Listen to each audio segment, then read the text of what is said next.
Hey, there we go. Now we're starting to see a couple people here. Hello.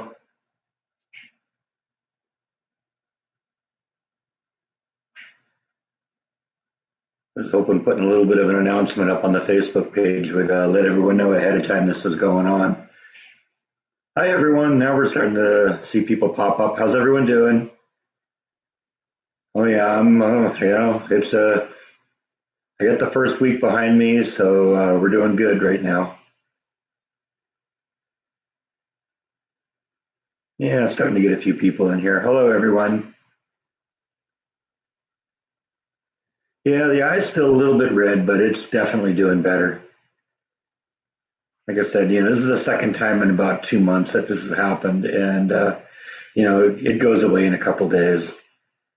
I'm wondering if maybe since it was the same eye that maybe it didn't heal up entirely the first time, and that's why it happened again. I don't know. I'm going to keep an eye on it. Pardon the expression. Yeah, starting to get a few people in there now. Hey everyone, how's everyone doing today? Happy Sunday, new live stream day. Now that I work on Saturdays. Yeah, I just read an article the other day about David Koresh and Waco and all that. I don't know. I'm gonna hit that. I gotta hit that sooner than later. I've been meaning to go out there for a while. I've even done a little basic research on the subject, so it might happen at some point. Well, it'll definitely happen at some point. It might just happen sooner rather than later.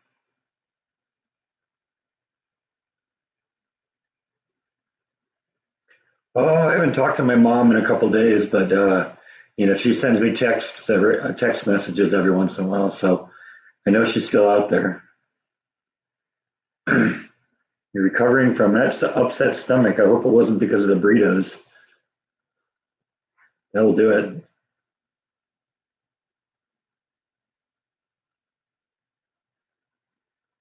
Recovering from an upper respiratory problem. Okay, I hope you haven't been hanging out with anyone near coming from China or anything. How's the job going? Job went well. First week is over the bridge, under the river, whatever it is. Right now, we're through it. Now I get a couple days off to kind of relax. You'll be hearing about. I got like 2 more days where the vlog is talking about the first week, so you'll hear about that again tonight and again tomorrow night.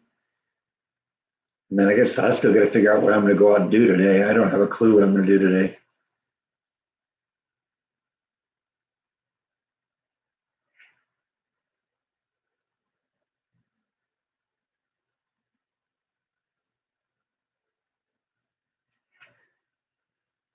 What do I like best about the job so far? Yesterday was pretty fun because I finally got out of the classroom and got to spend a little bit of time on the production line.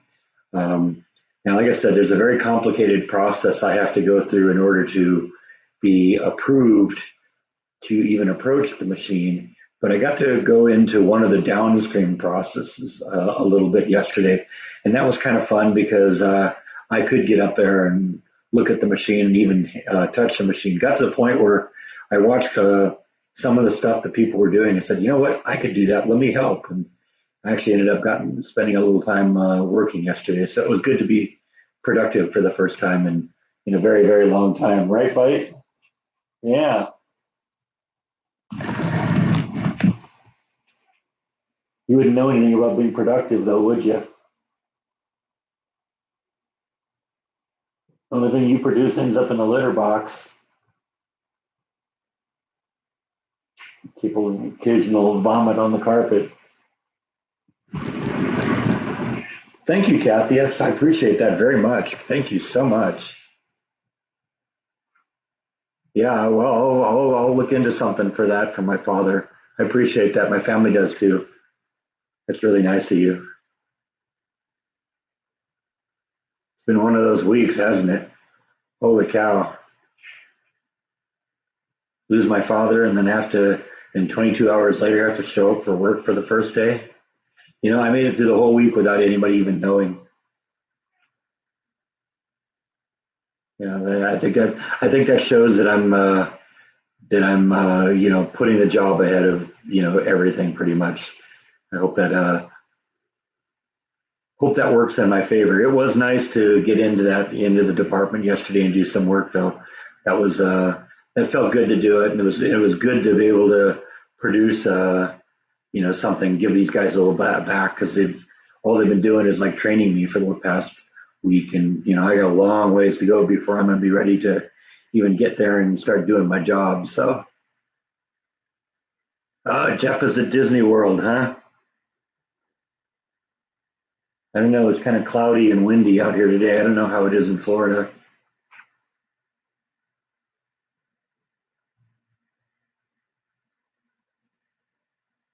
Do they bite you very often when you give them treats? Yes, especially this one. Why do you think they call them bite? Huh? I call you bite because you bit me, didn't I? Didn't you? Yes, I did. I don't think it is that they're being vicious or anything. They're just real aggressive. They feel they got to chomp at it, and sometimes I think their depth perception isn't quite what it used to be. I guess they'd rather go a little deep than miss it and have to try again. Oh, it's nice out there. Okay, I guess whatever's happening is blowing away from you guys because we're supposed to get rain a little bit tomorrow.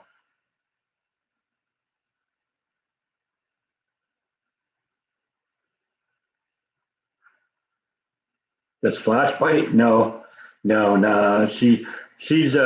I'm not really even sure how aware she is of me.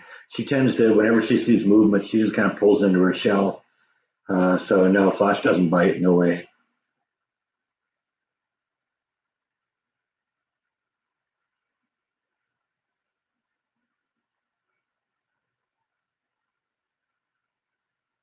All right. Well, I'm glad you could stop in, Jeff. If you get a chance to, stop in after a bit, we'll be here for a while. We just started, so right. We just started, didn't we? Yes, we did. We just started. You have anything you want to say?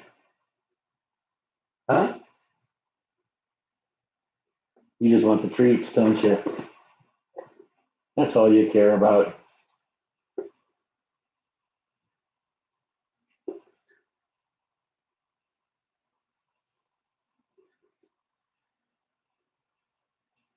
Yeah, see, that was a bite. That's why they call you a bite, don't we? Oh, I'm going to grab those teeth when you do that. It'd be a big surprise if I grab your tongue. Huh? That was my finger. There isn't a treat there. You don't see a treat there, do you? That's my finger.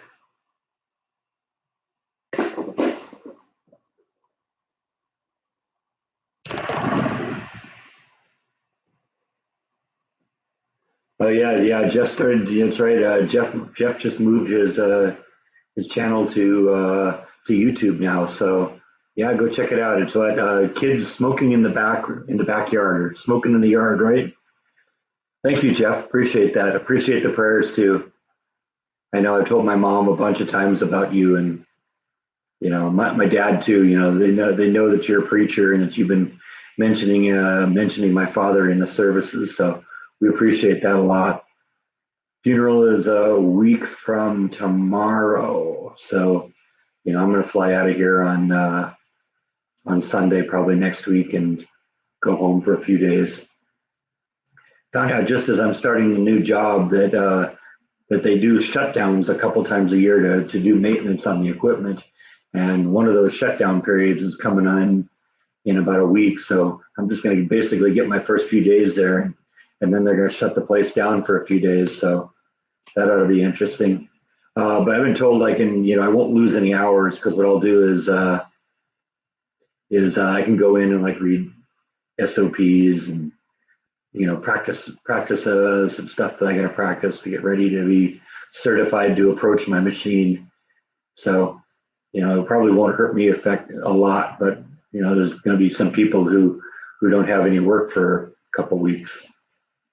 I guess that's part of the reason why this place pays so well is so that you can survive these little little pauses that happen because when you run 24 hours a day, 7 days a week, 365 days a year, doesn't leave a lot of time for preventive maintenance. So they literally shut down, overhaul all the machines. They actually bring in the companies that make the machines to do the overhauls, so we get them done real quick. I guess they schedule out months in advance so that we can have a full team of people here doing this. So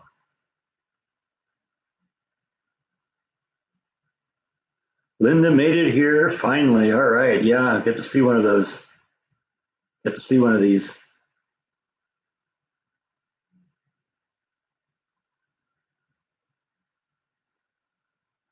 Yeah, have a happy Sunday, Jeff. See you if you can come back. That'd be great. If not, I'll see you next time. Like I said, I'm gonna probably be doing these on Sundays now, probably later in the day, because I work on Saturdays now. Yesterday was my first 12-hour day, and so yeah, I'm getting the idea what that's really going to be about.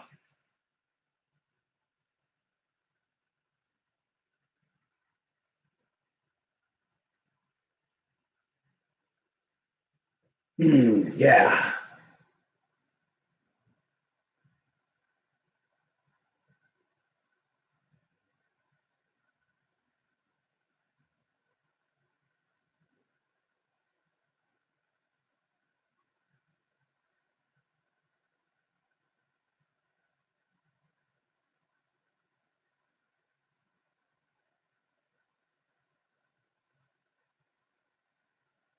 Am I working 40 hours a week total? It varies from week to week because um, my normal shift is Thursday, Friday, Saturday, and every other Wednesday. So one day, one week I work 36 hours. The next week I work 48 hours.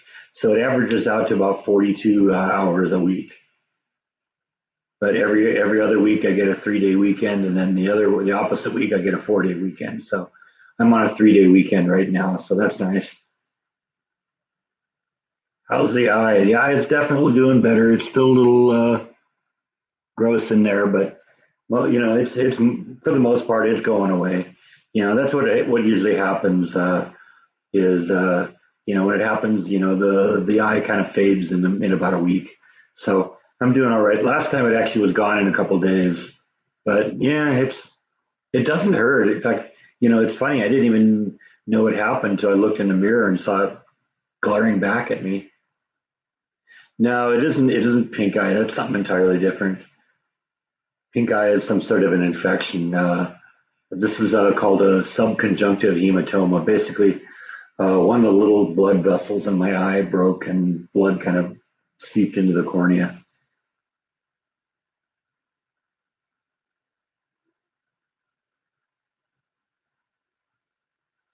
Thank you, Kathy. Yeah, it was sad for us too. I mean, I've been kind of preparing for it for months now because I knew where this was going. I didn't want to alarm anyone, didn't want to bring that up to my mom or anything, but we've all kind of known where this ends. He wasn't getting better, and the last few days he was just in miserable pain. So you know, we're glad that the suffering is over and that he's at peace now. So you know, we knew I knew on Sunday that was probably going to be the last day. I put that vlog up at 8 o'clock, saying that at that point we thought maybe he had a couple hours left, and he actually went on for about 4 hours. So it was my mom and my sister were at his side when it happened. So it was peaceful. He just my mom just said he just went to sleep. I mean, he'd been kind of out of it all day anyway because they had him. They were doing real serious pain management, and so he wasn't even really awake. He just basically stopped breathing, and my mom just said he just kind of changed color, and they knew it was over. So it was sad, but like I said, we're happy that he's no longer suffering because this was really his choice at the end. Because we had three choices: he could do this surgery, and the doctor said he would more than likely die on the table or shortly after. they could try and keep him clean and all that, but that was going to be really miserable and painful for him. And they just said, what we're going to do is just keep him comfortable. And at that point, he went quickly. So it was sad, but it was also kind of a blessing. Like I said, no more pain.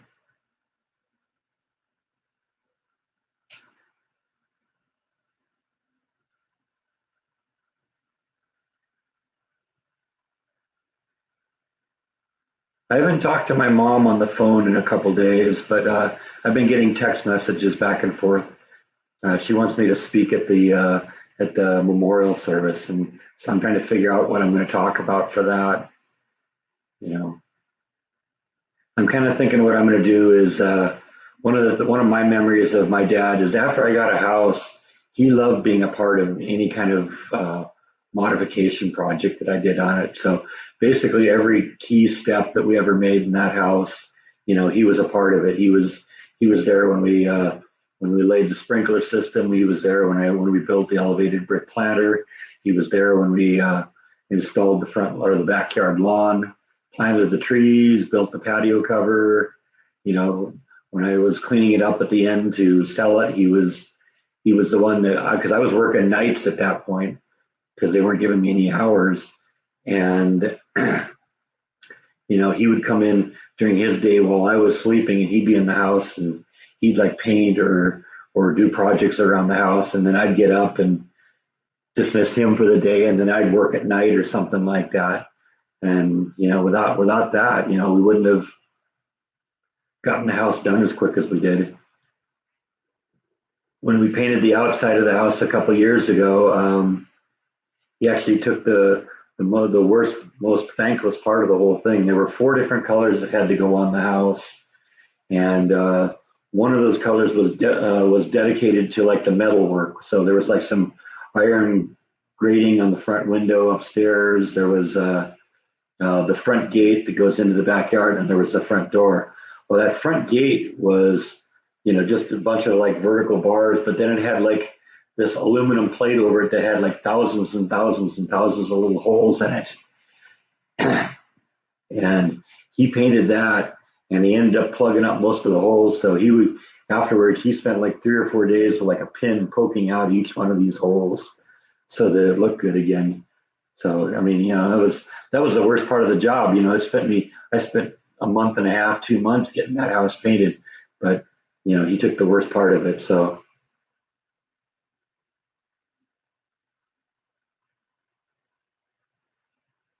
did I help out with the addition to my father's house? A little bit. I was really young when that happened. I do remember that my father, had me. We had to break up some of the stucco around where the extension was going to be, and now I remember doing that. But beyond that, I mean, he had professionals come in to do the most of the construction work. So I watched, but I didn't really participate that much. But like I said, so much of the stuff that I did at my house, he was a part of that.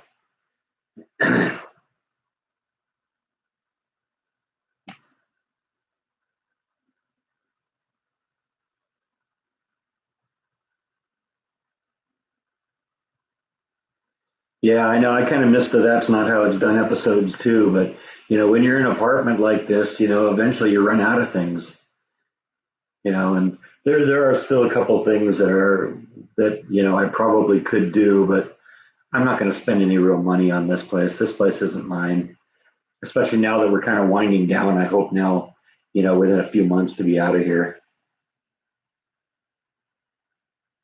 If I can get myself to the point where I get approved to actually begin working in my department, in the department I'm supposed to work in, then that will seem pretty good move, pretty sure thing then that they're going to keep me. I mean, I don't see any reason that not happening, but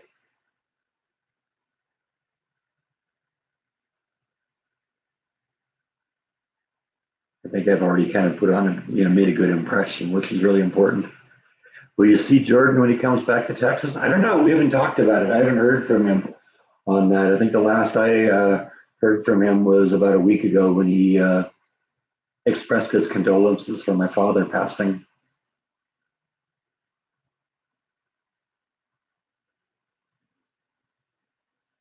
I'm not even sure where he is now, if he's at home or what. It seems like I think he did like a live stream a day or two ago, and it looked like there he was at home, but who knows where he is at this moment. He might still be home. He might be off on some other adventure.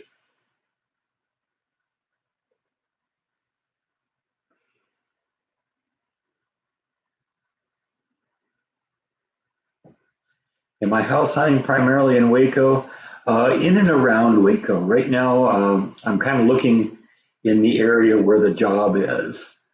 And so, I kind of want to keep it, I want to kind of keep it so it's a short commute because that's really nice when it's a real short commute. And right now, even now, it's not very far. It's 3.5 miles to work. So it's really nice, if you got to start at 7 a.m.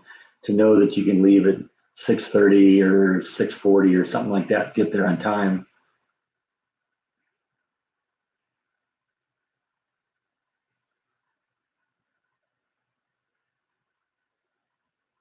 Do I have an upper price limit in mind? Yeah, but there's a little bit of flexibility there. I know about how much I'm going to have to spend on cash to get the house, and I might go a little bit above that if need be, because if I need to get $10,000 or $20,000 loan to do it, that should be pretty easy to do, because already I'll have a lot of my own money into the house, so the house will be great collateral, and the job should be you know, pretty reliable and a pretty good source of income, which should also look good on a loan application. So, if I have to go a little bit above, I might do that. We'll see. I'm going to play it by ear. I really want to get the house that I'm looking for, and I won't know what that is until I see it.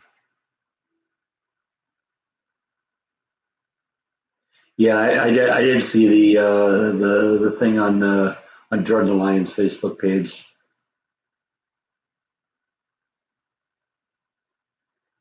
Okay, you believe Jordan's out of town again. That's very possible.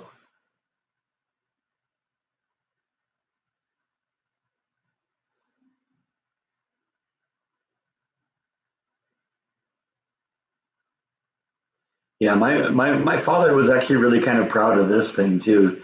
He liked watching me on the videos. He didn't always participate in the live streams, but uh, when he that was one of the things he kept saying to me. He's glad he had his iPad in the hospital because daytime TV he just says sucks.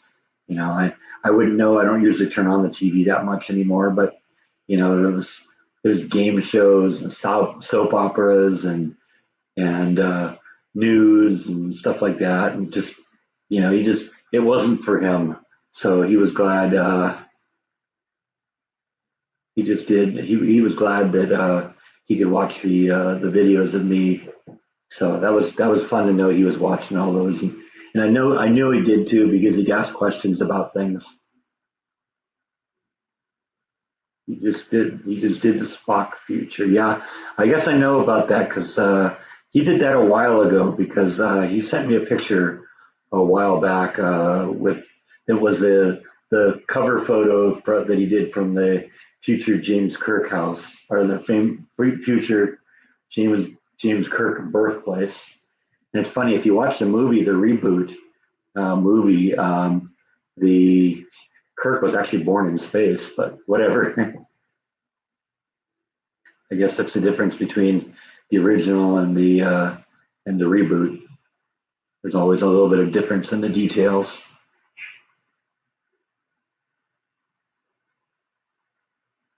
Yeah, that was one of my favorite live streams was when my father came on. That was a lot of fun. In fact, I didn't realize it until I went back and looked at it afterwards and posted it on that video a few days ago.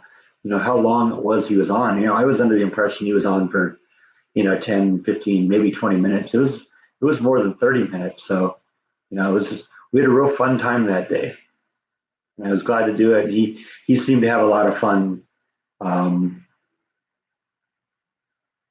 he seemed to have a lot of fun, doing that day.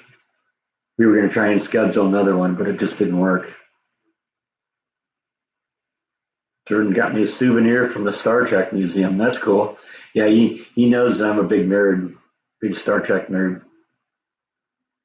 People always say Star Trek or Star Wars, and I say yes. I like both. But I think there's more content with Star Trek because you got all 5 or 6 different TV series and a dozen movies and stuff like that. So with Star Wars, there's only what 9 movies out plus a couple of like little side things like uh, Clone Wars and Solo and a couple other things, but there just aren't really a whole lot of them on there, so you can get kind of burned out after a while.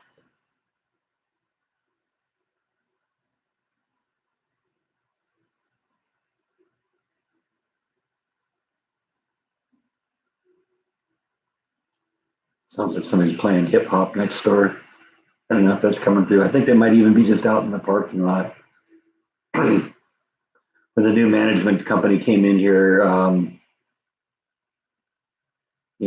a couple months ago, one of the rules they supposedly put up is no loud music in the cars, but doesn't rules don't do any good if you don't enforce them.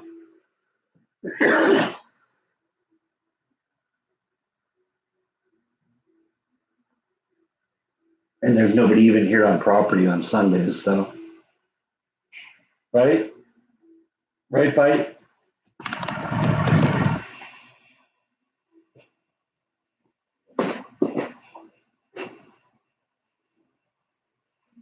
You do it this time without biting my finger, huh?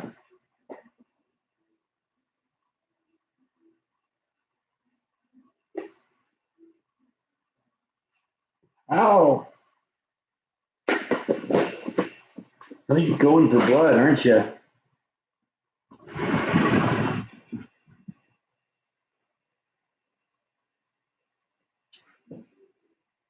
All right, thanks for stopping in, Jennifer. Yeah, come back if you get a chance.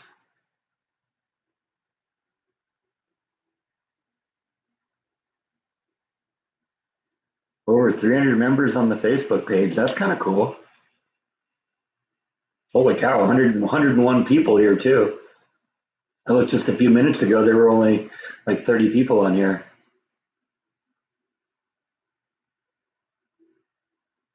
Yeah, well, Bite just isn't a clever name. There's a reason about it. When I got him, when I found him in the backyard that first time, I tried to grab him, he bit me, and that was how he got his name. Am I drinking tap water, or do I keep it in the fridge? I keep it in the fridge. I uh, I get those big 2.5 gallon dispensers, and then I just take glasses out of that. Yeah, I don't drink. I haven't even tasted tap water here in Texas. So I don't know if it's good or not. Because I've always just drank water out of a water dispenser.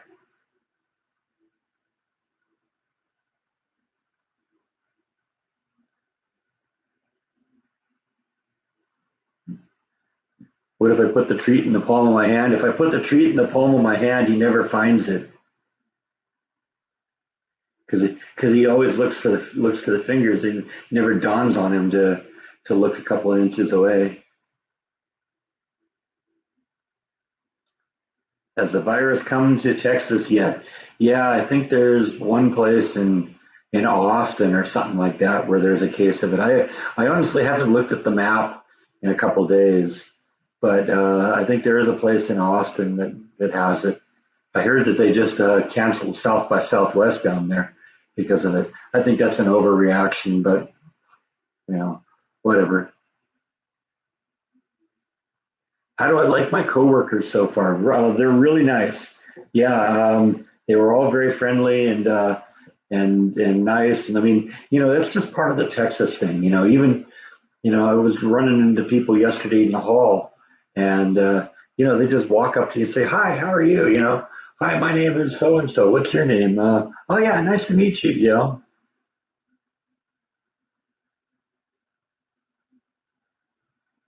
And music out in the parking lot is it's so loud it's making things in the trash can vibrate. How's my mom doing? My mom seems to be doing fine. I haven't talked to her in a couple days, but I've been getting text messages from her, so I know she's doing all right. I'll be seeing her in about a week.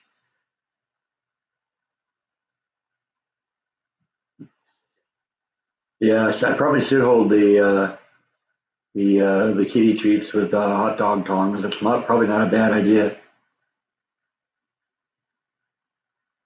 No, you're lucky, Kathy, because it isn't really music. It's just I don't know. I don't understand that. It never did it for me.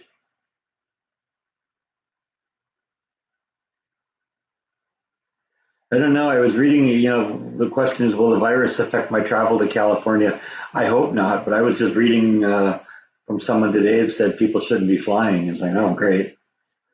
Got that to look forward to. I mean, the truth is, we're not talking about like Ebola, where 99% of the people that get it die. The fatality rate here in America is very, very small. It's 1 or 2%. And it's basically people fit in who have like compromised immune systems, either really young children or really old people. And so, I'm pretty healthy. And, the likelihood is that even if I get it, I'll kick it. I mean, not kick it, but, I will kick the disease. When will Flash come home? As soon as possible. As a matter of fact, the video that I recorded yesterday that you'll see tomorrow night, I think, Beth sent me a couple of photos and a little video of Flash. So I included that in the video you'll see, I think, tomorrow night. So there's something to look forward to.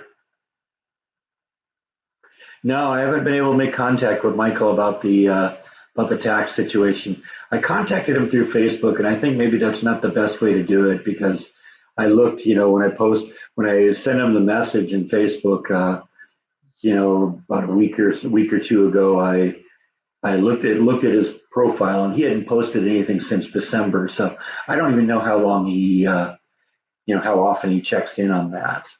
So it might be one of those things. I'll have to go to Jordan and have Jordan send him a text or something like that and ask for me.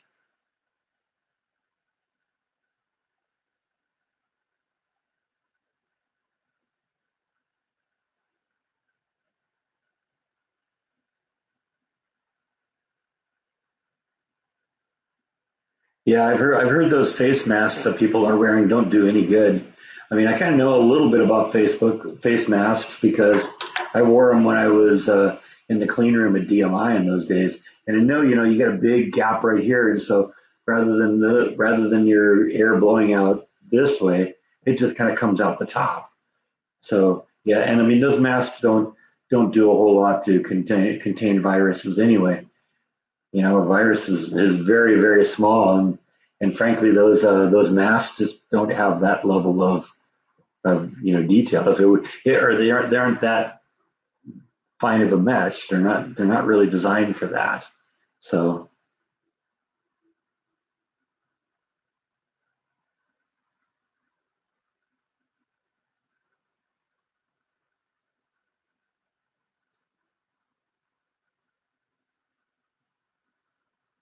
oh, it isn't even the stuff in the trash can. It's this Texas thing up on the wall here. That's what's vibrating.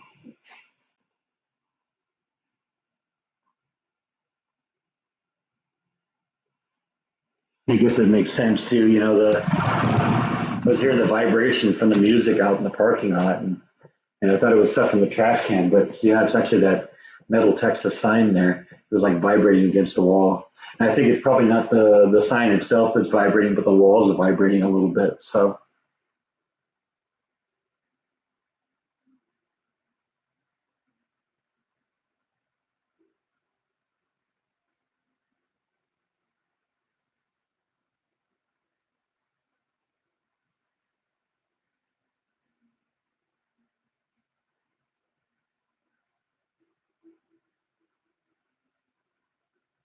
Yeah, that's a good idea. That's the best idea, in terms of controlling this coronavirus thing.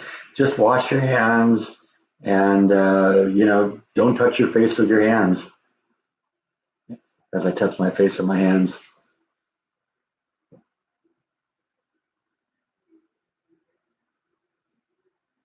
Okay, it looks like Candy's checking out. Thanks for stopping in, Candy.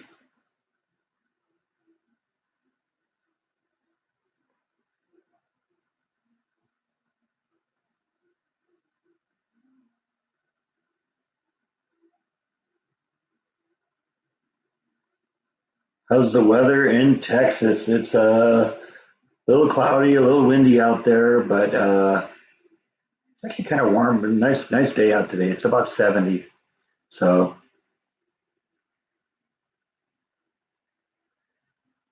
kind of a nice day to be outside. So what am I doing? I'm sitting in here doing a live stream.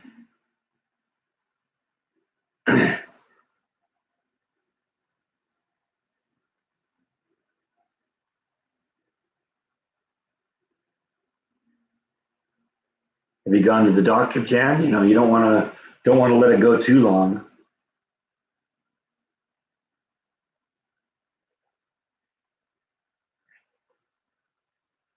especially today.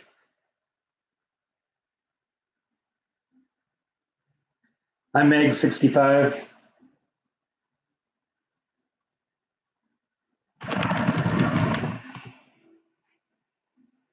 He's the guy you actually all really came to see, right?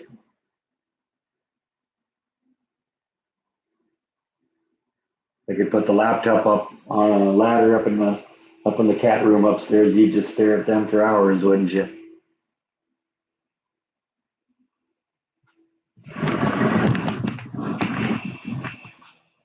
I may do a when I get into a house. I may do a live stream outside. It may be from different locations.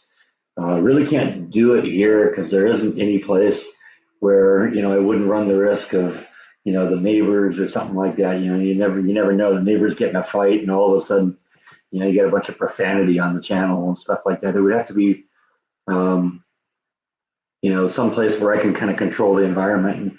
And then when I get to the point where I have out my house and the backyard may be very well the kind of place that happens.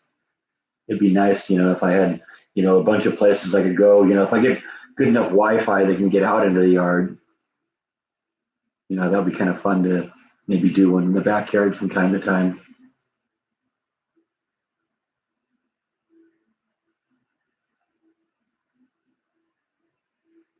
All right, thanks for stopping in, Tina. Yeah, that was nice of you.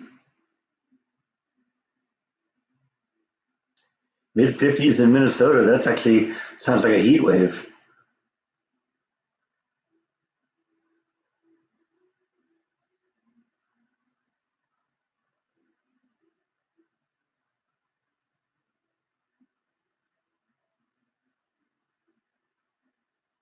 Yeah, the only problem with doing it like out in a nature place is you don't generally get good Wi-Fi out there. That'll be the only problem. I mean, I can always hot mobile hotspot my cell phone, but then I end up killing my data plan.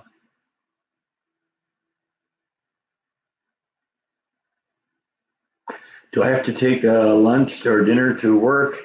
I can if I want, but they've actually got a restaurant that actually it's actually on property and kind of they got a grill and stuff like that, so they can make you a hamburger or hot dogs or pizzas or sandwiches or salads. So it's a pretty nice collection. Hey, Paul's in the house. Hey, Paul, how you doing? You're off on spring break. That's nice. Yeah, we're coming up on Easter quickly. When is Easter? I'm screwed up. It isn't today, is it?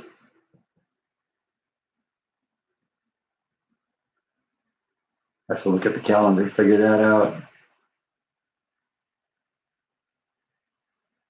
Yeah, thank you, Brian. The new job's been going well, and I definitely appreciate the prayers for my father and for my family. Been through a lot, lately, but know, I know at the end, my father knew I was starting the new job, and I know he was proud of me because he told me as much. So,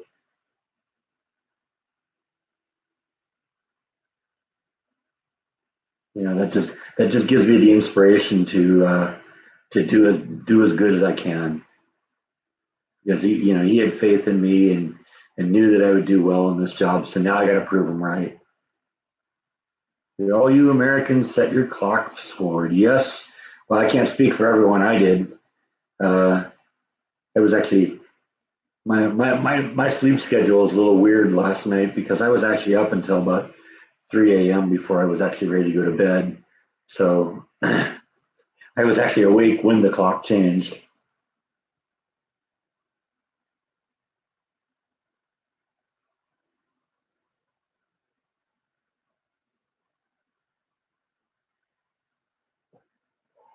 Yeah, what does everyone think about that? What do you think about daylight saving time and switching the clocks back and forth? It seems kind of silly to me. I don't know.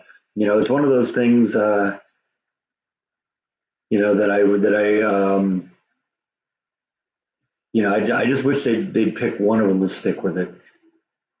The reason for it just doesn't really make any sense anymore. As if it ever really made any sense at all. You know, changing the clock doesn't really change the hours that it's light or dark out. So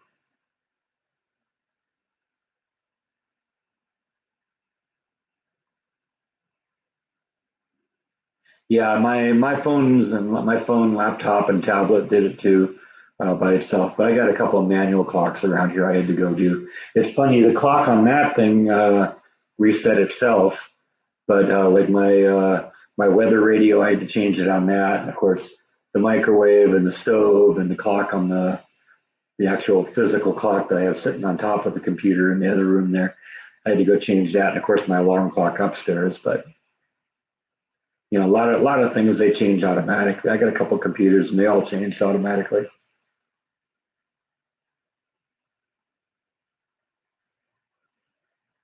Yeah, I agree with that. You know, with the people on, you know, they're saying that the daylight savings time changes are it's stupid. You know, put it on daylight saving time and leave it there. You know, then it's done.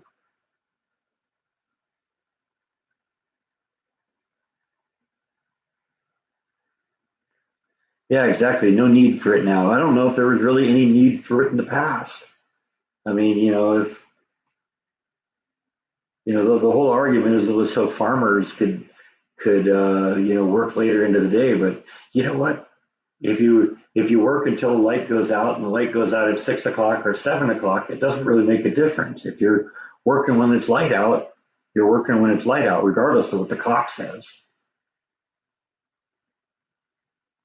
You know, and if you're making the argument that you know having the hours later, you know having the hours later, you know, in the spring helps the farmers when they're harvesting.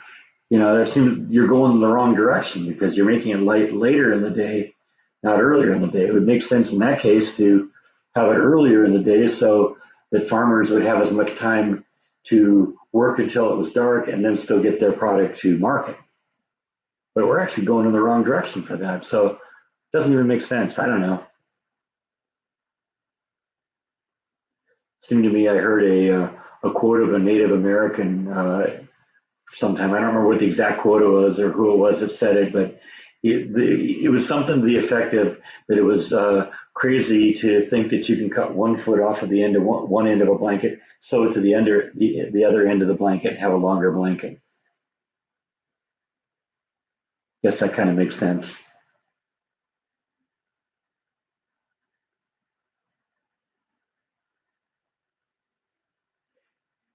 Yeah, pick one and stick with it. I agree. You know, I mean, you know, just all the time it takes to get computers and cell phones and all that, you know, changed, and then you have to deal with you know companies that work 24 hours a day. If you work across that you know that time change, then that screws everything up because you either get an extra have to work an extra hour one day, or you lose an hour one day, depending on which way we're going.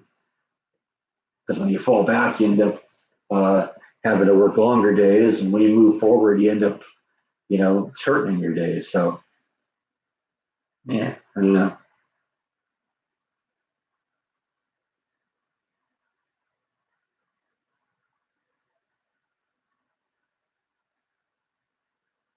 How many people work on the shift with me? I'm not sure exactly. I know there's 4 shifts, um, but there's a whole bunch of different divisions in the company, and they all have their own crew.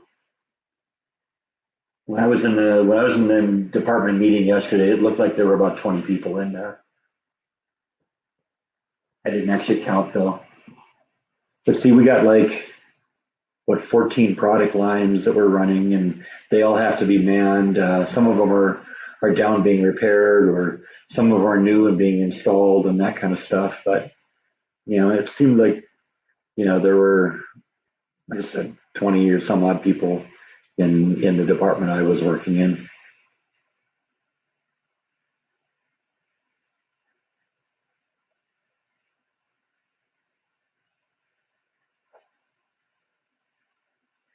All right, Robert. Robert, thanks for stopping in here. Yeah, glad you made it a little bit. You're moving, huh?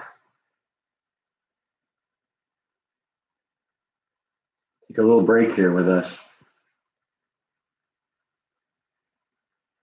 Yeah, I think that's what needs to happen. See, Illinois has voted to stop changing the time. And I think that's what needs to happen. Each state just needs to put it on the ballot and say, are we going to continue doing this? It's crazy. Let's end it.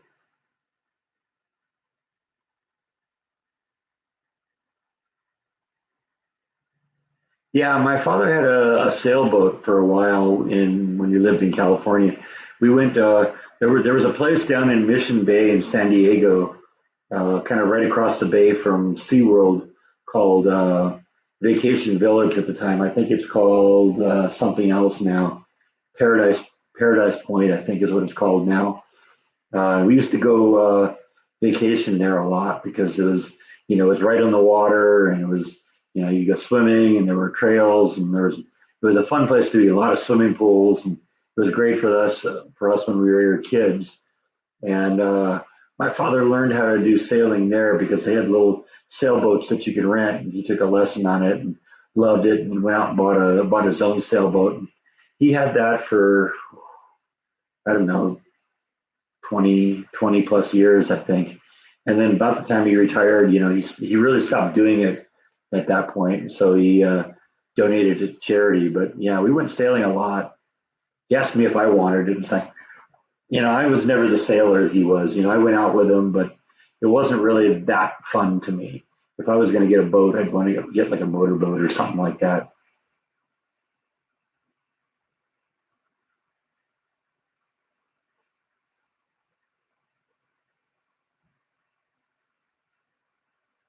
Saving time started in the United States in the year 1918. All right. Yeah, so it's time to end that. It's been more than 100 years. It isn't, it's more just tradition now that we do. And, we don't do it for any particular reason. Can you think of a good reason? Doesn't affect your life at all, does it? Doesn't affect your life at all, huh? Because you just sleep anyway, don't you? Yes, you do.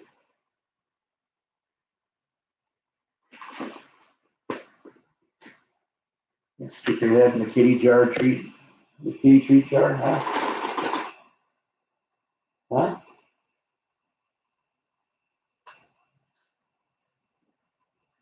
Yeah, to those of you who ask what happens if I put it in my hand, here's what happens when I put it in my hand.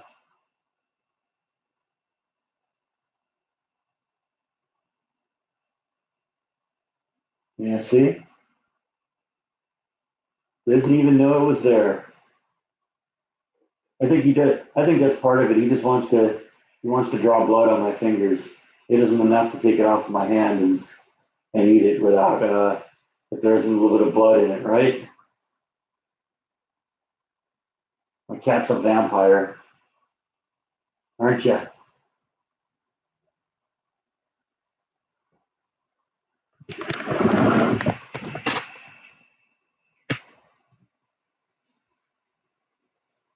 Yeah, I saw Nibble when I did the picture. I don't know if you saw the picture I posted on the Facebook page.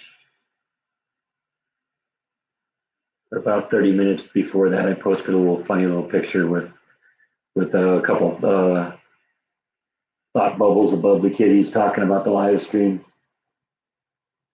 Right? We shot that this morning, didn't we?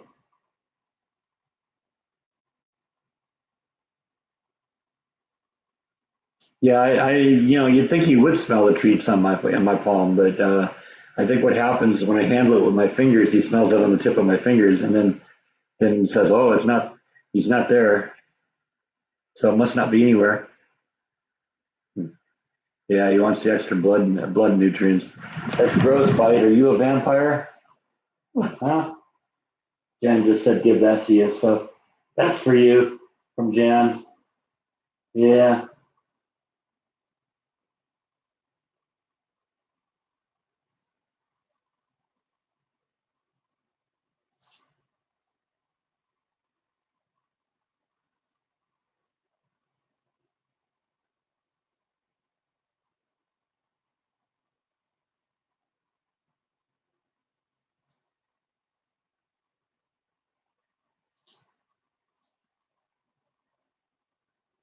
See, it's all about control, isn't it?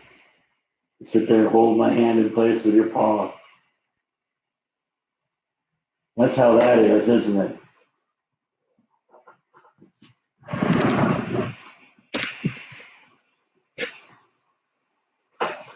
Am I tired from working a full week? Yeah, actually, I was. It was weird because I came home last night and I was really exhausted, but then I ended up staying up until 3 in the morning anyway. So yeah, I don't know.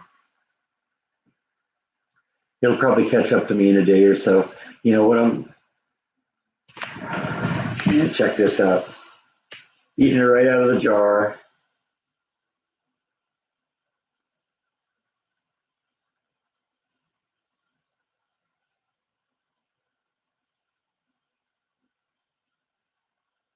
The only problem is when he gets so far down there, he can't reach it anymore, and so he tries to get in there and reach and grab it with his paw, and he can't do that very well. All right, that's enough of that. You'll get fatter, right?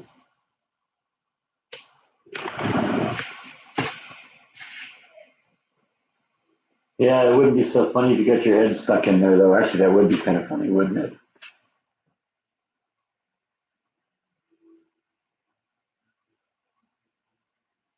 Yeah, you hear the radio, don't you?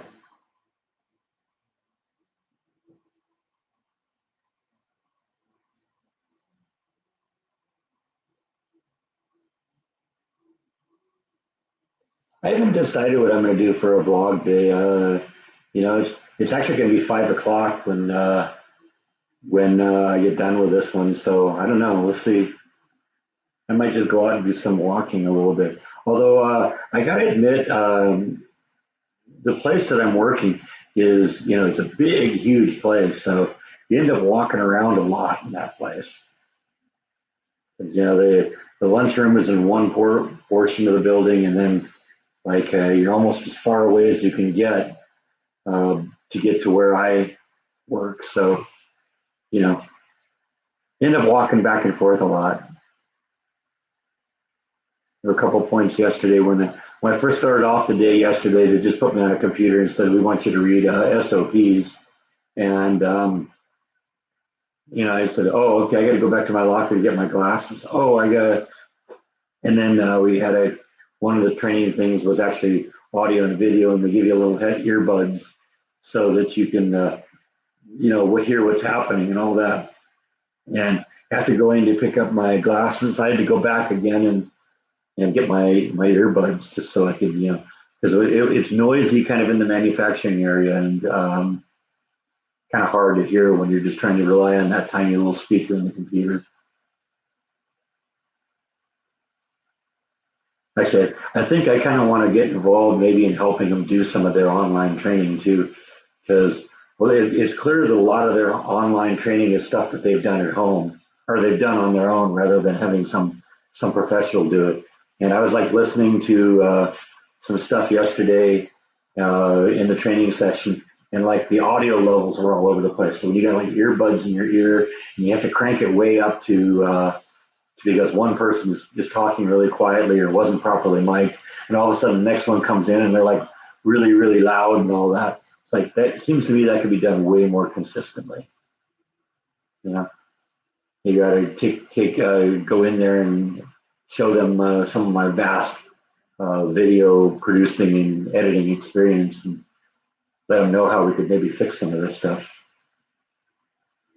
I was really laughing at him because one of the things, remember I told you that, well, I guess maybe I haven't told you yet, but I think on the video that goes live tonight, I talk about it a little bit. There's a very elaborate procedure that I have to learn before they'll even let me, uh, you know, approach the machine I'm going to work on. And they had a video of the whole process, so you can kind of watch. This is the right way you do it. And it was done by one of the teams that didn't really know what they were doing, so they didn't storyboard it out. And they shot it on their cell phone, and they held the cell phone like this the whole time. And what you ended up with then is, you know, the video where you get the black bars on the left and the right. Well, when they didn't storyboard it very well, the actor would walk off camera and, oh wait, they're not on camera anymore, and you have to move the camera. And he kept missing a bunch of things because they held the camera like this. If you hold the camera like this, then you get widescreen, like it like works on a TV. You hold it like this, you get, you know, just a horizontal video with black bars on the left and right, and you end up missing 2/3 of the screen. So yeah, I don't know. That's just a real amateur hour kind of move. You know, if you're going to produce something that somebody's going to watch on TV, hold your camera like this, because then what you do is you end up getting, you know, because this is basically the screen, the shape of your TV. This isn't the shape of your TV, and so when you shoot it this way, it works better.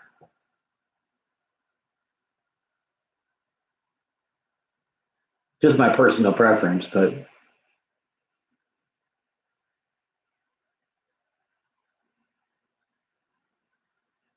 yeah, I don't think there'd be any problem with people in wheelchairs working where I work.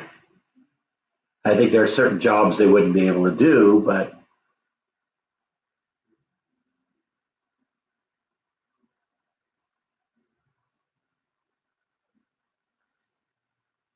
yeah, I kind of agree with you that I'm not a huge fan of the computer training, but you know, they really want to make sure that you know what the procedures are, and that's really the only way you can do that unless you get somebody to read them to you.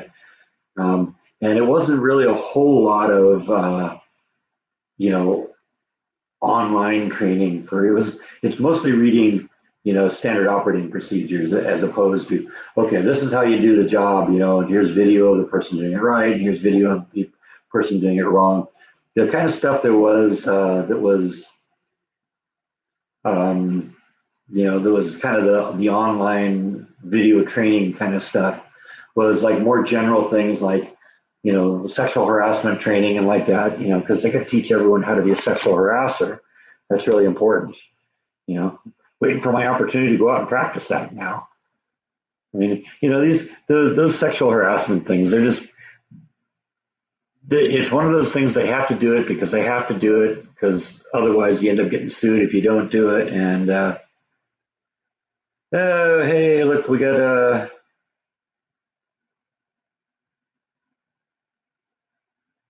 think we got our first troll of the day here. I don't know. We'll see.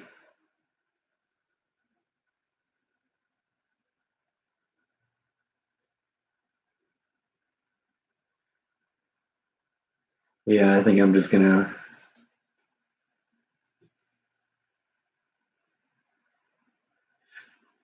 We're just gonna put him on timeout, if for no other reason than just for his handle.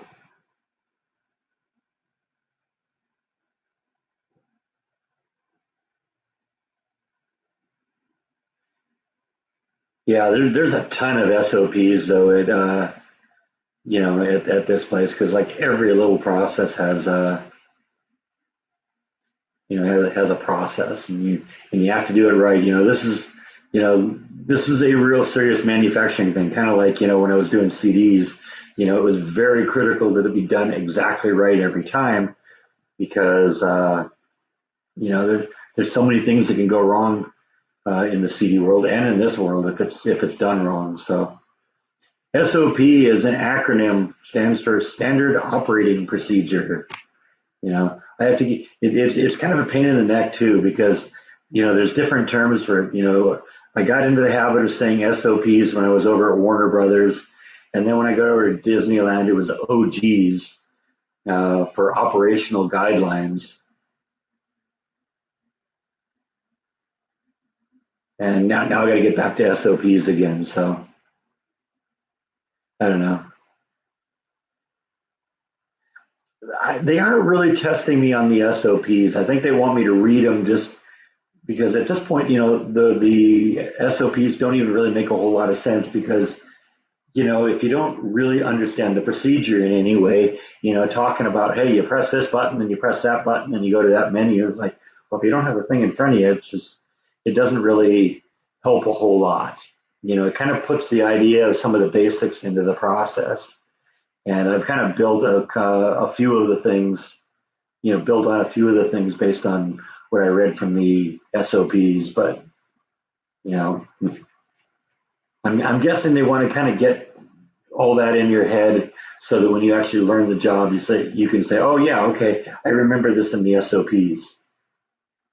But I think sometimes it would actually make more sense if they taught you the job and then had you go read the SOPs because then you have like a frame of reference to go and look at it and say, oh yeah, okay, this was that part. I remember that. Yeah, I remember doing that and all that fun stuff.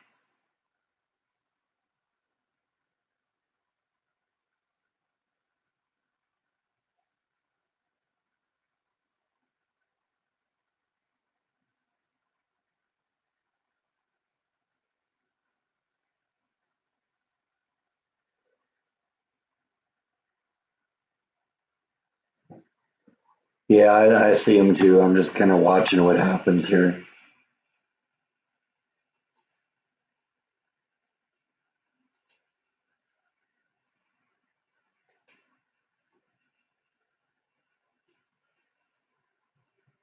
It's troll away.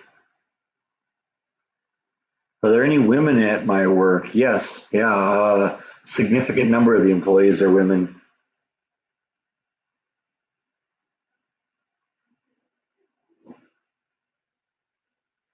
I don't know what KPIs are.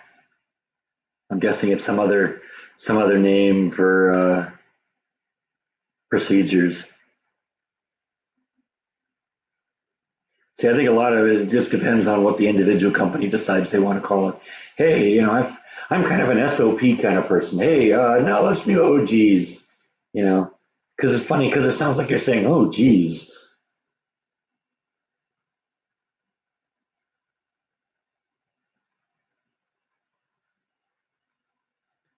Hi, Marissa. Thank you. Yeah, I think things are going well. Oh, key performance indicators. Okay. Yeah. I they have it, but they call it something else. It's another one of those things. It's like OGs or SOPs. It's just like I don't remember what it is specifically they call it, but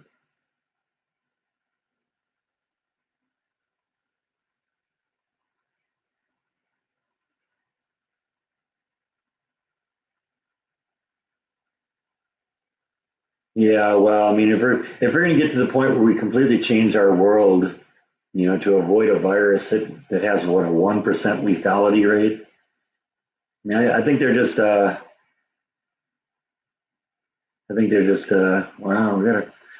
They're coming out in force today, aren't they?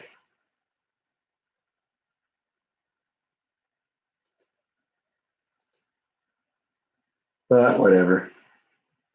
It's so stupid because it takes like 20, 25 minutes to create a YouTube account, and it takes me 3 seconds to delete one. So yeah, keep taking all that time that you could be spending, making some content that maybe people want to watch, and Waste that time making a bunch of stupid YouTube accounts so you can go out and troll people. What a loser.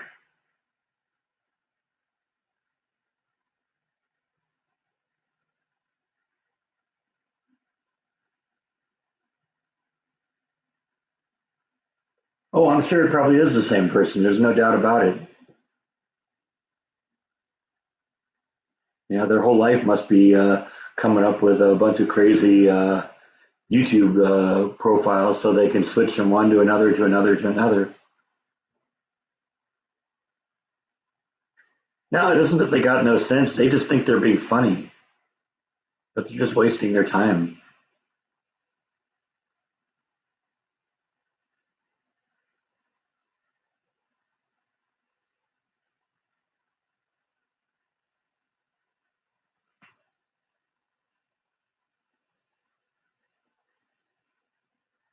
Thank you, Diane. Yeah, the job is going well. I mean, there's a couple more days of videos, that I have to do, that I have done, that I posted already, talking about the fifth and sixth day of the job. And yesterday was my first day on the actual production line, and I actually got to do a little something and be productive a little bit. So got some compliments from my fellow employees. They said, "Oh yeah, you're going to work out great here because you're a hard worker." And because basically at the second half of the day yesterday, I was just I was just supposed to shadow somebody in one of the departments, and I actually ended up doing some work. Because I watched the process enough.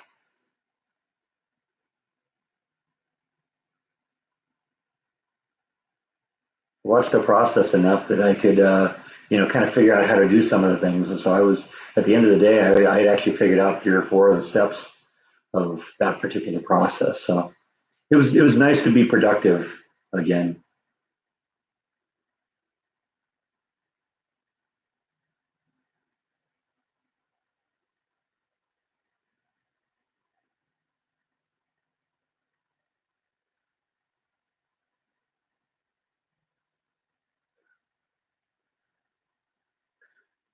I heard recently that a lot of the hand sanitizers that you buy in the stores don't actually work as well as they say they do. They're supposed to, they say it's, one of the big ones says it kills like 99.99% of all germs, but they actually got sued recently because that's not the case.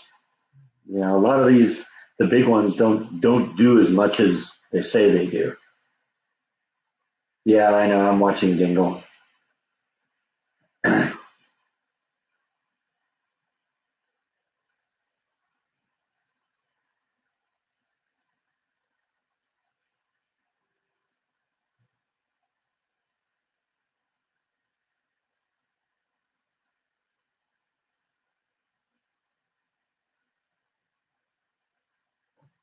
Usually with potential trolls is I give them a one strike. As long as they're not posting something like really obscene. If they're just posting like weird stuff, then I'll give them like one or two strikes and let's see where it goes.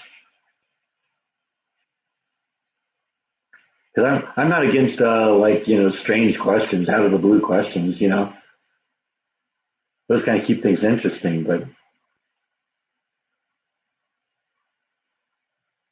yeah, so far it's only been one dingleberry.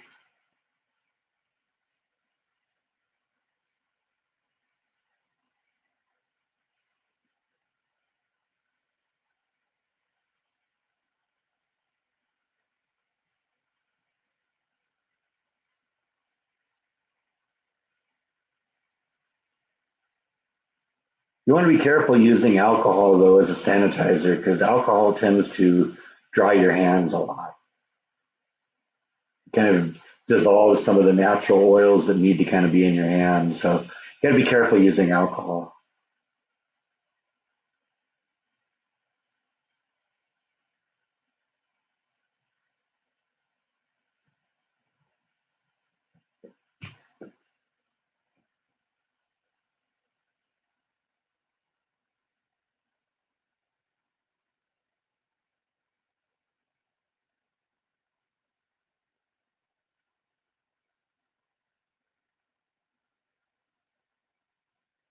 How many planets in our solar system has man stepped on? Only one.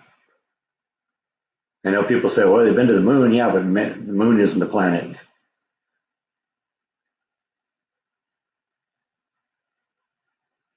Do I think the job will change the way I do my vlogging? It already sort of has, because right now what ends up having to happen is on days where I work, if I'm doing a 12-hour day, there's not going to be me coming home and doing a vlog at the end of the day.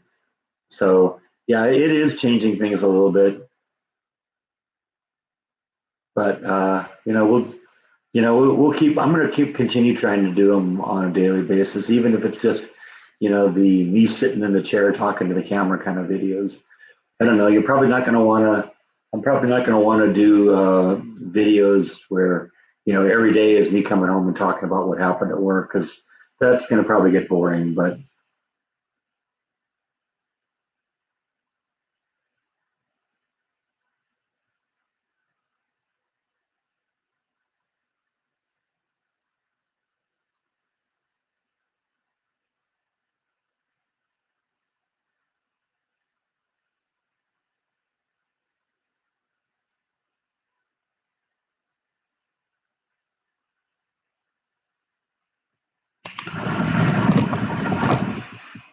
yeah, you're right when it comes to Bite looking at me.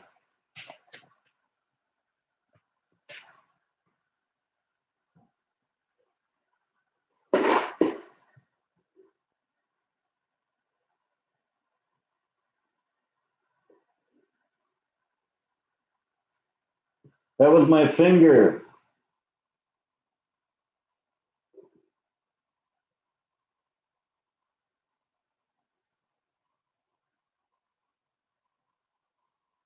See, the kitty treat's right there in front of him, and he doesn't see it.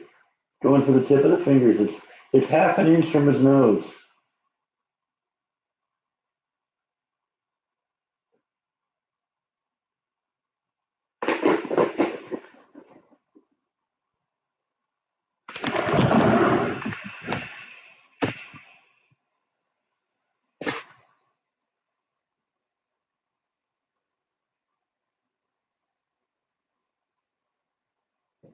Yeah, I was trying to figure out when we do the live streams, because Saturday's out now, and I was reluctant to do one during the week just because um, I'm just thinking there's going to be a lot of people at work and not necessarily going to tune in to see something like that.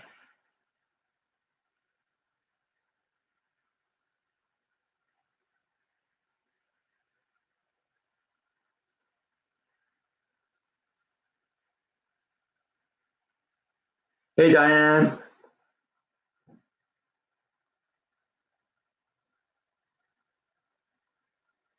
and not hey like hey, but hey like what you feed cows or horses. 'Cause that's how we spelled it, right?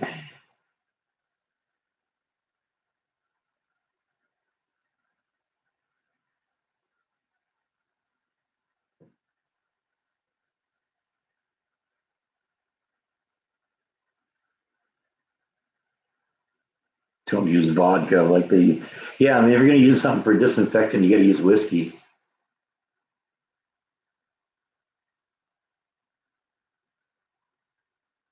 Thank you, Barbara. I'm glad you look forward to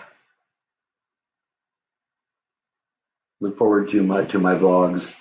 I like doing them, and it's the fact that there's so many people that literally do watch them every day.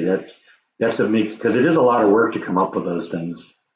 Even the sitting in the chair and talking to the camera thing. You know, you think that's just kind of a stream of consciousness thing. You turn on the camera and start talking, but that's really kind of unnatural for me. I've kind of had to learn how to do that, and so it's still weird now when I get in there and say, okay, well, I want to talk about this, I want to talk about that, and I want to talk about the other thing, and then all of a sudden it's like, oh wow, I got 12 minutes of content out of that. Wouldn't normally have been able to do that.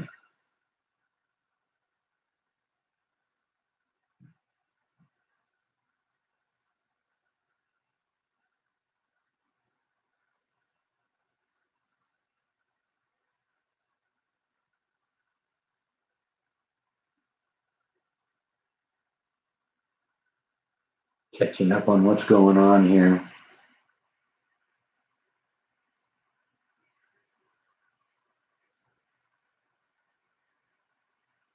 See, that's there's a lot of that, a lot of alarmism about this whole coronavirus thing. You know, you know, Dingle Dingus keeps saying, "Oh, you gotta, you gotta have, stored food and learn how to hunt and stuff like that." It's not going to happen. This is probably one of the tamest viruses we have. I mean, we lose more people every year from the flu than we've lost in this coronavirus thing. This coronavirus is just being overhyped by the media. It isn't really that big a deal. It's a less than 2% lethality rate, and the people that are mostly hit by it are people who have like compromised immune systems and stuff like that. The idea that this is going to turn into the next plague and it's going to kill off half the population. It's just we're panicking. And it's just not really worth the attention we're giving to it. Yeah, do some simple things and take care of yourself. Wash your hands. Stay away from people that are noticeably sick. Just the basic things. Don't touch your face with your hands when you're clean, because most viruses they enter through the eyes, the nose, and the mouth. And so if you're doing this kind of thing,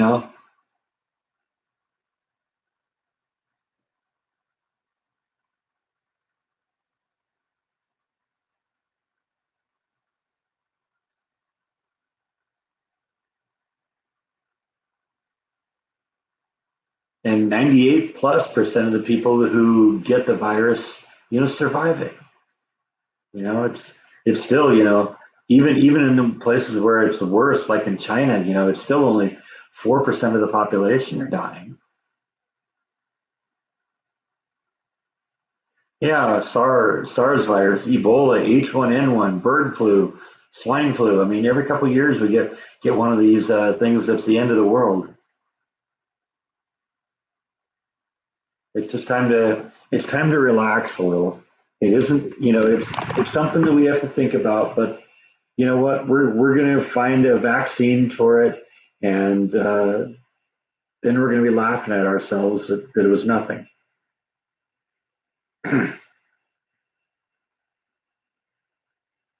Yeah, it's people with a compromised immune system, and that tends to be the real elderly, um, very very young people, and like I said, people with a compromised immune system. You're not invisible, Tim. I see you.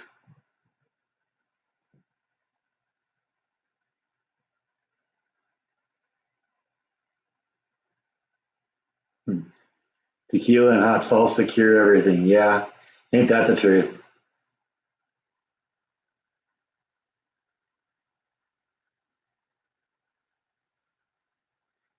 Yeah, don't worry about it, Tim. I'm not ignoring you.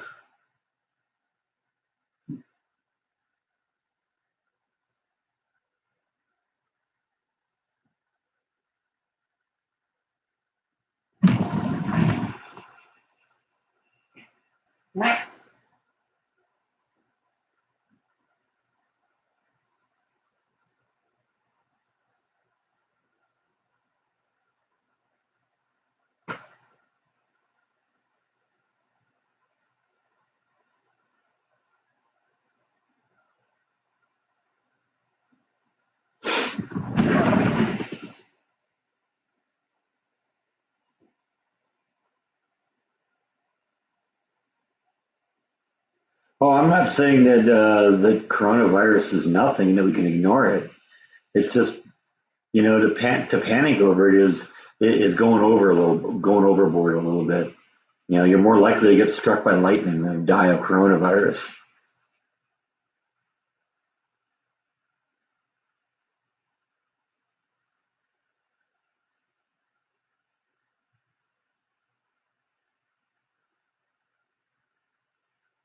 Hey, Paul's back. Hey, Paul, how you doing?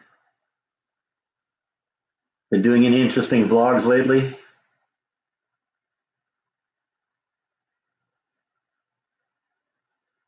You're only 108 miles away, huh?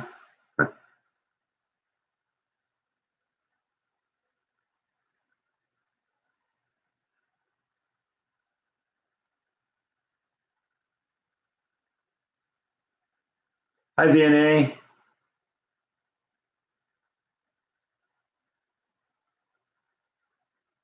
Welcome to the club. Yeah, we're still in the middle of this. We're kind of at the midpoint, a little bit past the midpoint. We'll go for another 40, 45 minutes, something like that. I don't know.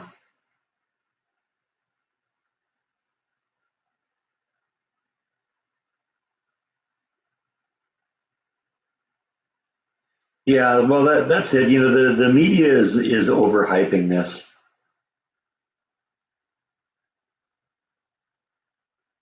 You know, they do that. I mean, you know, it's all about ratings. You know, it doesn't have to even be accurate as long as they get the ratings. That's all that really matters to them, and that's kind of sad.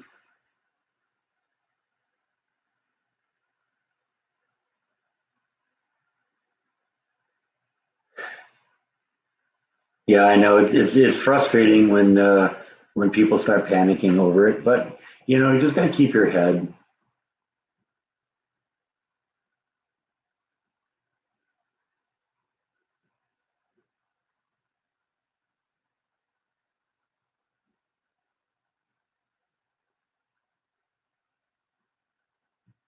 Is that bite back here? Yes, it is. He likes to show everyone his butt, don't you? Nah. That's just his way of saying yes. Well, China's got a special problem because China's trying to cover this up. You know, so they're more interested in that kind of thing than they are in trying to figure it out. You know, you look at America, yeah, there's or most of the Western world, you know, we've more or less got it contained because once we find it, we quarantine the source, and we know people who've been exposed to people who are carriers. So this is just one of those things that's going to burn out.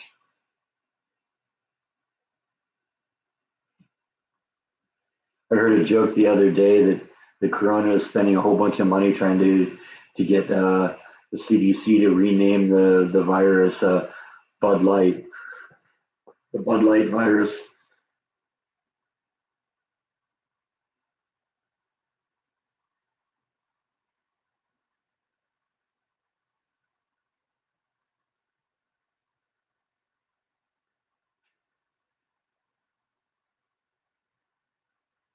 Yeah, I know. Sometimes viruses end up really destroying companies just because of an unfortunately named product. And Corona is a perfect example. Does anyone remember back in the '80s there was a diet chocolate bar kind of thing? It was that they sold. It was like a Twix bar, but it was actually designed to help you lose weight, and it was called AIDS, AIDS. Yeah, they went away. They basically couldn't survive that.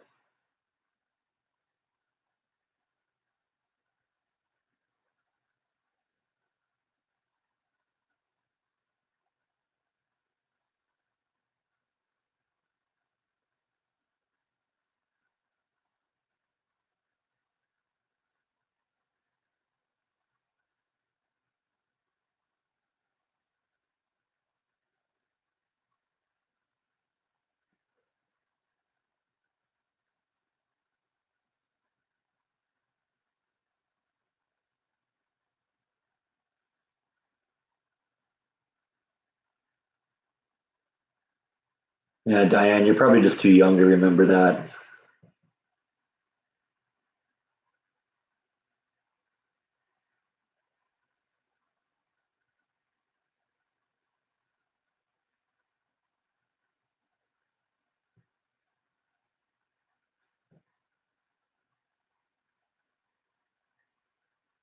Yeah, you remember that, right? It was called AIDS. I think there was a South Park episode that did that too. Uh, with some, I think they were kind of poking fun at this Jared guy that used to be the spokesman for Subway sandwiches, and they were poking fun at him and making him a character. And what they were doing is he had initiative where he was getting people to help, to get helpers to help people lose weight, and he would call it, yeah, I'm helping get, I lost weight because I got AIDS, and he was really talking about AIDS that were assisting him in losing weight, but he kept saying, oh yeah, I got AIDS, and now I want to get AIDS for everyone. I want everyone to have AIDS, and I want to get children to have AIDS, and I want it's like, and of course, everyone was turning against him because they thought he wanted to give everyone the disease AIDS, when in reality he was just, yeah, whatever. South Park fan, I have kind of a weird sense of humor when it comes to stuff like that. Oh yeah, stock market has overreacted completely too.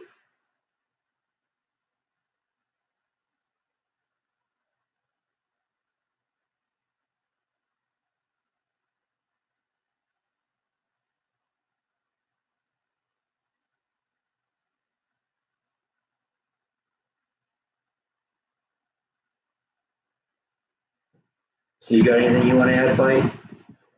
What's your position on the coronavirus or the daylight savings time debate? Huh?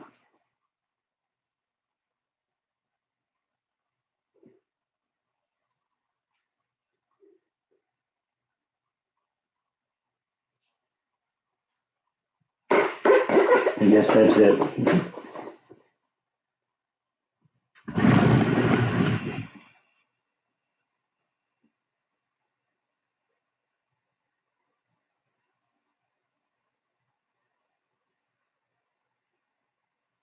I was wondering what you're talking about, making chocolate bars with doors in them, with dope in them. Okay, yeah, yeah, that doesn't surprise me. That's all over the place in California.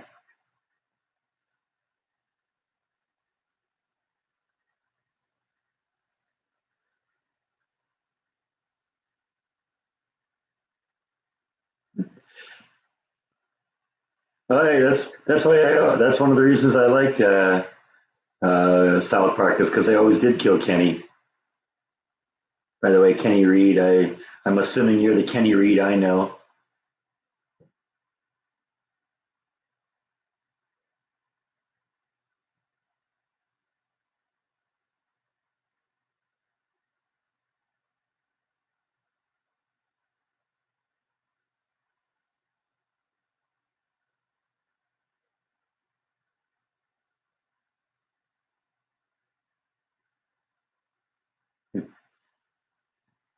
Okay, yeah, just as I thought. Kenny's a good friend from back in California.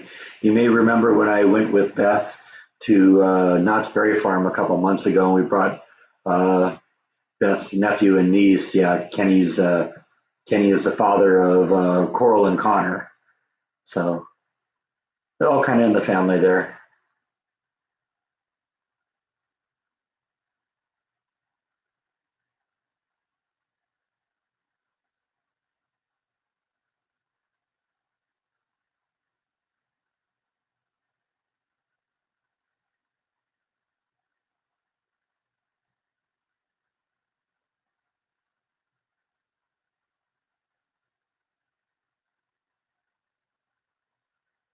Yeah, I really like those burritos too. Those are really good. Those are among some of the best things I made. In fact, I got one more in the fridge. I may eat it for dinner tonight.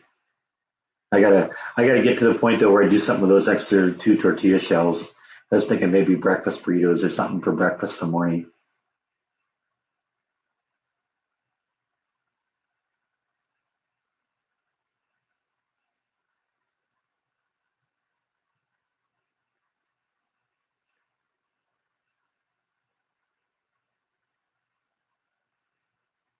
That was actually Girl Scout cookies. Yeah, they're talking about that. That was actually one of the best fringe benefits whatsoever from the new job that told us, yeah, you can't bring in Girl Scout cookies and sell them here. So that's really good. I don't know. I'm not really into that. There's so many groups out there that are always trying to sell something, and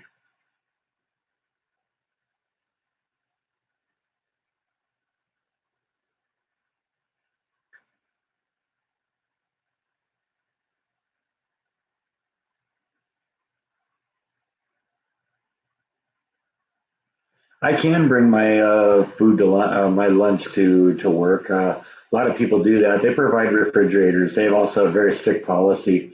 You have to mark it specifically who you are and what day it is because 24 hours later they pitch it. Doesn't matter what it is.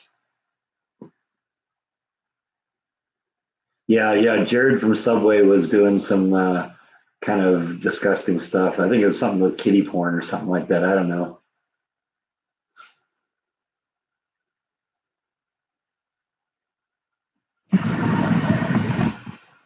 I said kitty porn, not kitty porn.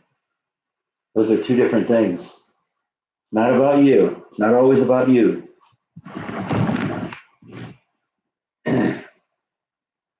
They have a lot of vending machines that work, and then there's a catering company that comes in and operates a grill on property, so you can get like hamburgers and sandwiches and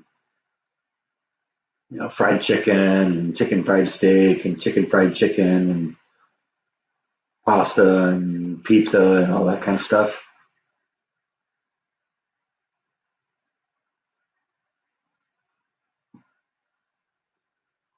Where's the other cat? I'm sure she's up in her room hanging out on the shelf.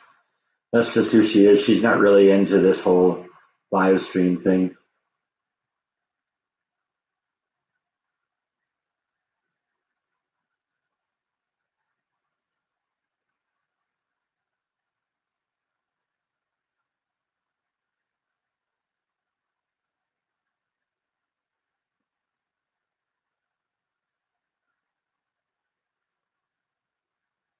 And a vending machine chicken, yeah, yeah, you're right on that. I'd probably stay away from that. But like I said, they've got a grill there and they can kind of cook stuff up for you. So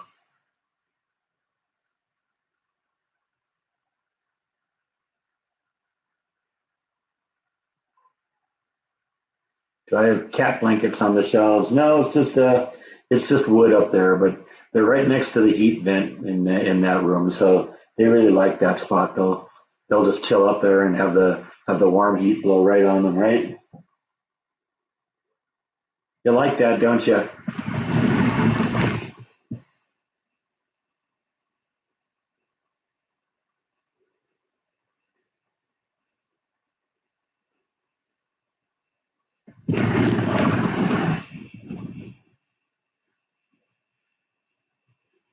If I've seen Jordan lately, last time I saw Jordan was when I dropped him off at the airport when he left here in January. So no, I haven't seen him in a couple months.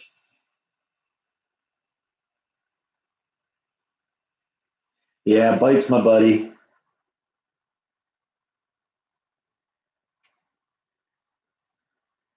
Yeah, we might come up with some little cat habitat thing when we move into a house. I don't know. We'll see. I halfway thought at one point about when I was in a house in California. There was one little tiny window uh, that looked out onto the side yard, and I kind of halfway thought of actually building a cage outside the window so they could actually step outside and literally be outside. I could just take the screen off that window, open the window when I want them to be able to go out.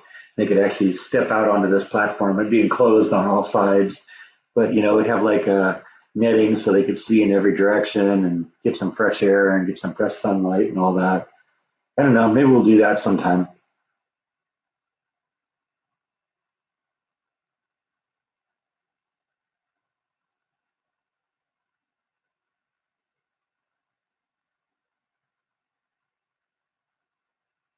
What kind of food do I like other than Mexican? I like Mexican food really well. That's always a good go-to. Of course, there's Mexican food. You can never get enough of that, right? No, I mean, I like Italian food. I like American food, of course. How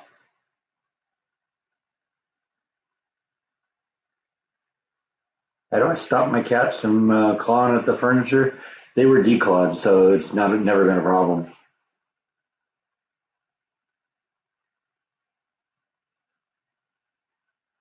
Any chance I get another kitty in addition to the ones I have? You mean? Um, I might, I might replace these guys when I lose them, but I'm not ready to go to three at this point. And it is very possible I may go with a dog too at some point. Have you ever seen sinkholes? Yeah, as a matter of fact, when Jordan and I were driving out here, um, one of the day trips, I tried to get close to it because Jordan discovered it. Um, It was right real near when we did the Roy Orbison video in the Roy Orbison birthplace town. We got to wear the Roy Orbison glasses. Right before we did that, there were a couple of big sinkholes that had kind of developed in the area, and I really wanted to talk about those, but I couldn't get that close. So I had to just kind of settle for images online of them.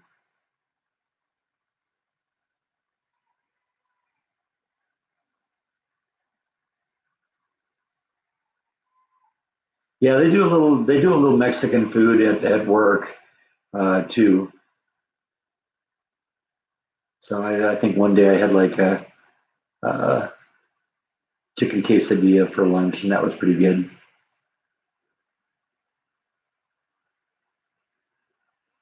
Yeah, I just did a for breakfast this morning. I did an omelet.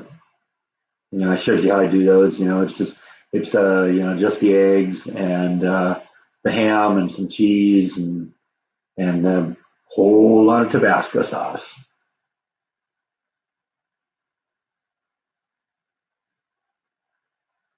I don't know. You live in California, Kenny. You tell me. Did California change to vote the daylight saving time? I don't know. I haven't really been paying attention to what California has done ever since I left. Basically, I'm just hoping that something bad doesn't happen when I'm there. All of a sudden they do like a Berlin Wall kind of thing where all of a sudden, oh, sorry, can't get out.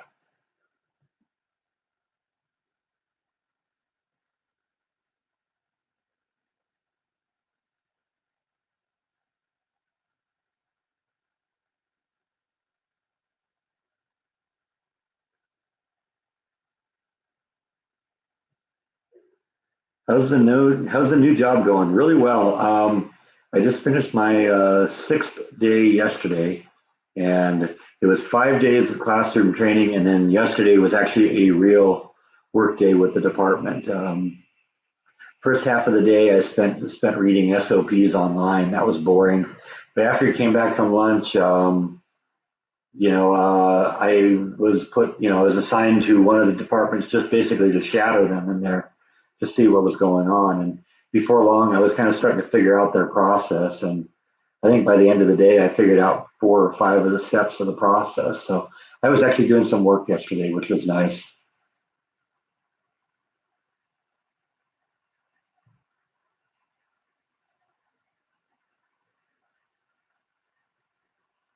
You're thinking of moving to Marble Falls. I don't. I've never heard of that, so I don't know where it is. I assume that's in Texas, huh? I guess we could look it up.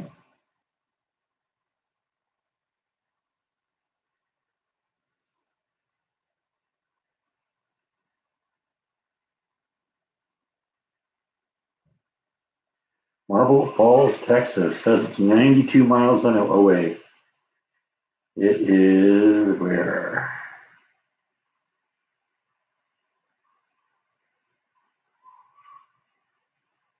Okay, so yeah, it's about the distance of Austin, but it's a little west of Austin. What's in Marble Falls?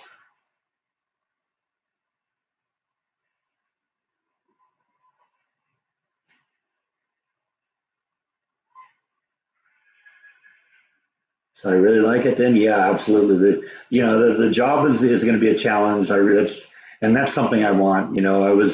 That was one of the things I wasn't really into with Disney is it wasn't a challenge. They weren't allowing me to grow within the company. So it gets to a point where, okay, I've done everything. What else do you got? No, nothing. Okay, yeah, I'm kind of over this place. So how's Beth doing? Beth is doing well. She sent me some pictures yesterday of Flash, and I kind of texted back and forth a little bit yesterday while I was at work.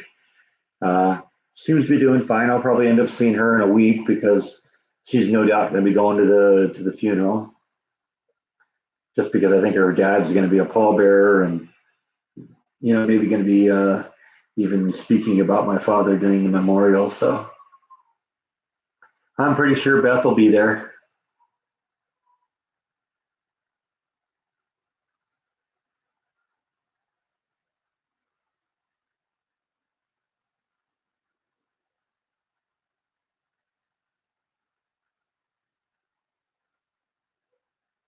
Yeah, the eye is getting a little better. It still looks a little bloodshot and stuff like that. But I mean, though the whole left side of my eye was just blood red, um, on Monday when I went into work. So,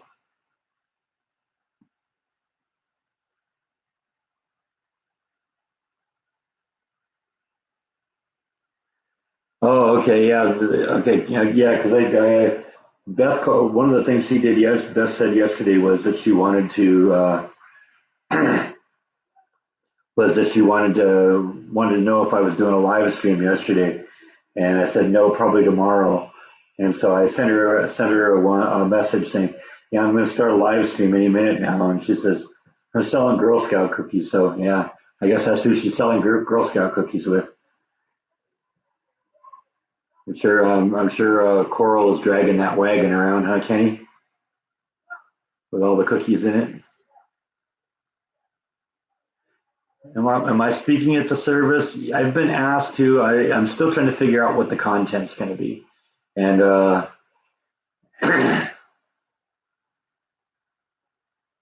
and we'll go from that point.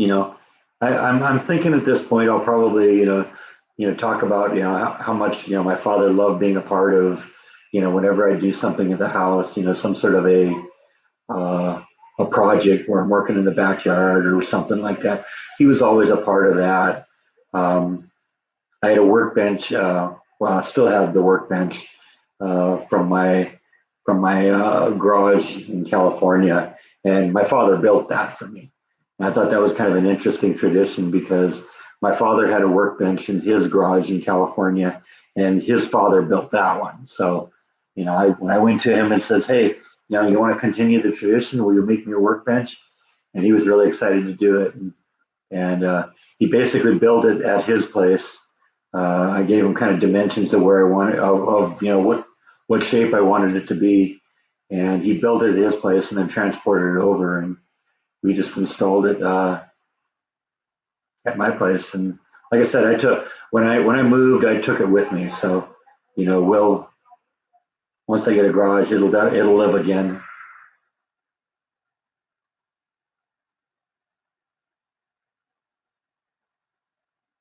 Hi, Robin. Yeah, welcome to the group. Yeah, we're going to be here for another 15 minutes at least.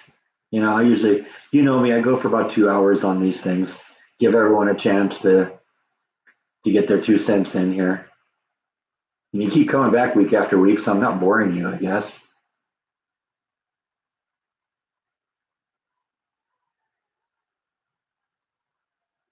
Yeah, that was definitely another fringe benefit that came with the work week that I didn't have to take. Because that I probably technically could have delayed my first day, you know, for bereavement. I know the company has bereavement because part of the orientation that we went through in the first couple of days talked about it. But it's like I'm trying to impress upon these guys that I'm there to be serious, serious worker, that they're not going to have to work for me. And it didn't seem like that was a good way to do it. If I called out on the first day, yeah, sorry, my dad died last night, so it's funny. I made it through 6 days and nobody even knows. It never came up.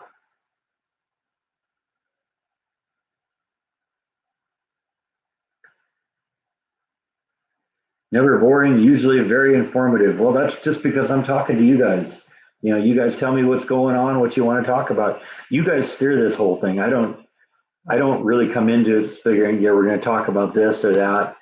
It's just whatever you want to talk about, we'll just go. If I have some comment on it, I'll try and throw in my 2 cents.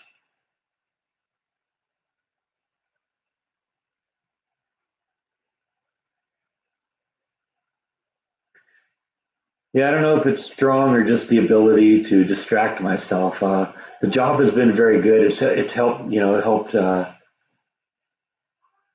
it's helped me, get through this first week. So, because it has been a tough week, but you know, it also isn't. It wasn't really a shock for me because I knew this was coming.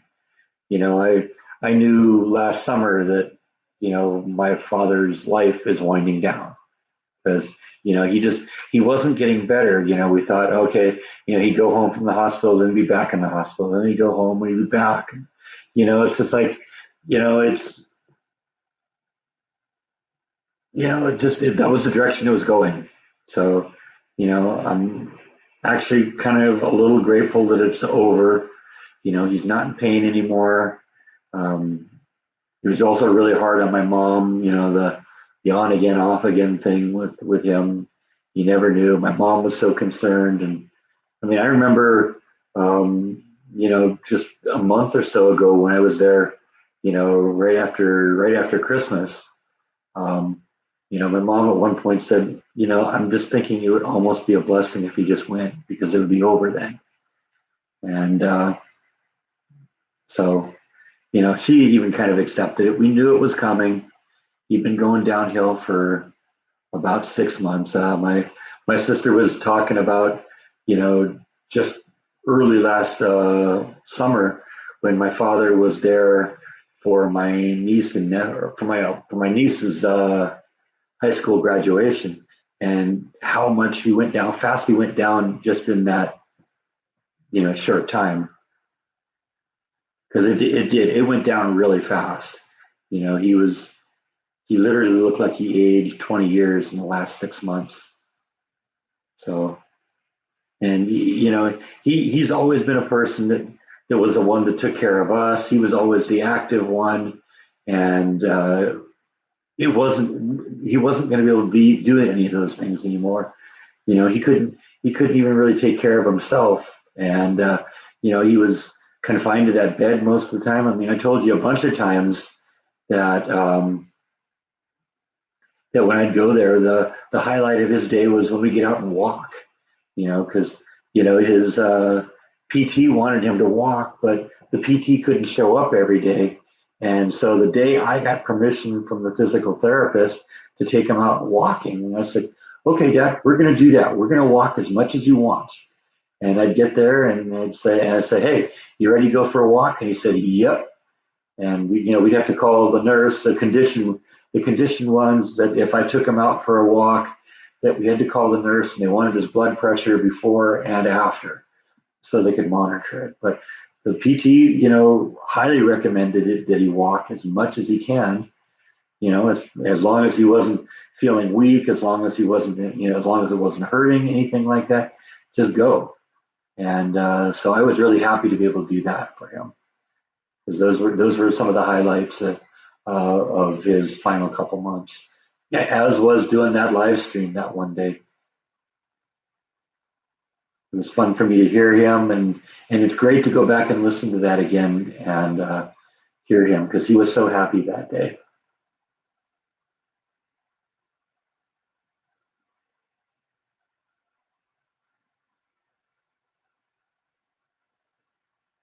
How's my mom's overall health?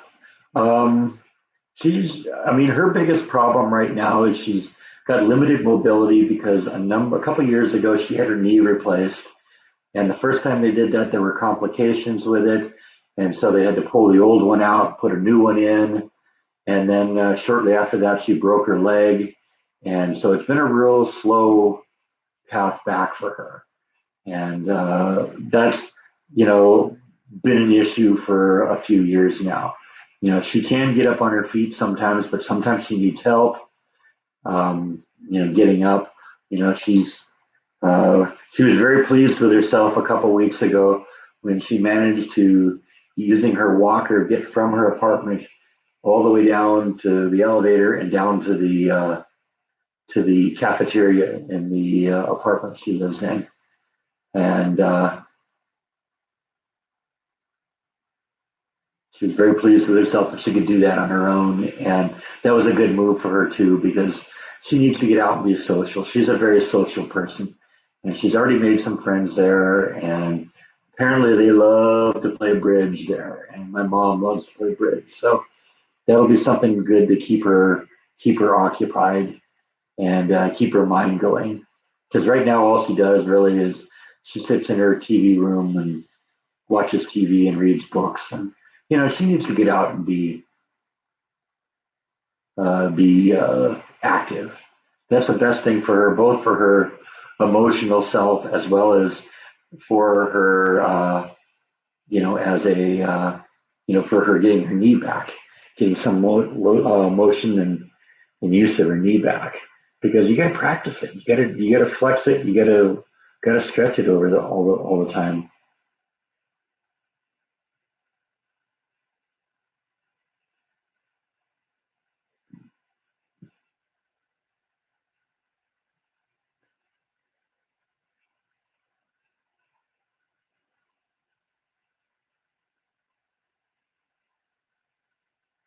Yeah, I agree. Yeah, you're right. You're right, Vienna. You got to keep active. That's that you hear all the time about people who worked all their life and then they retire and boom, in a week they're dead. You gotta get out. And you gotta be active, and that will help my mom a lot too.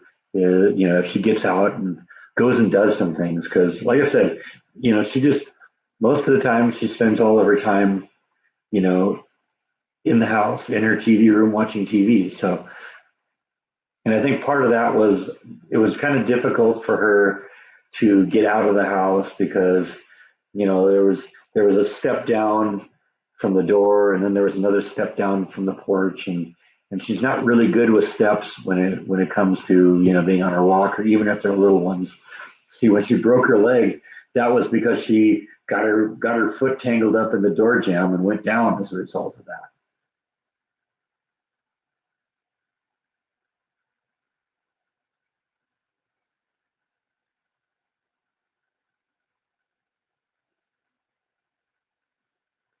Yeah, she broke the leg that she had her knee replaced, so that was a big complication too. Did your dad do service? I assume like in the military. No, my father went right from college into his career. My uncle, his my dad's brother, was in Vietnam.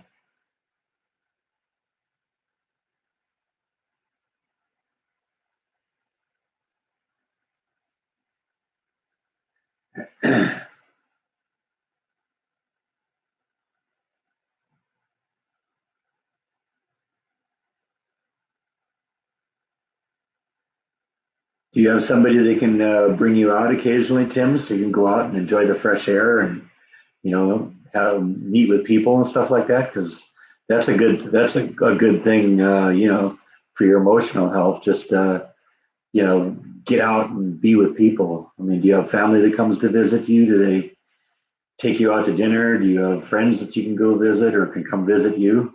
That's a big part of it. Got to keep a positive attitude about things like that because being disabled can be difficult.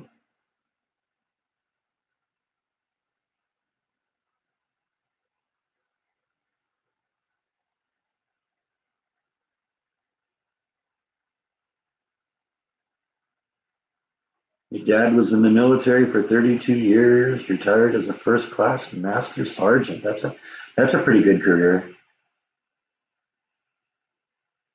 They haven't given you a wheelchair? That's no good.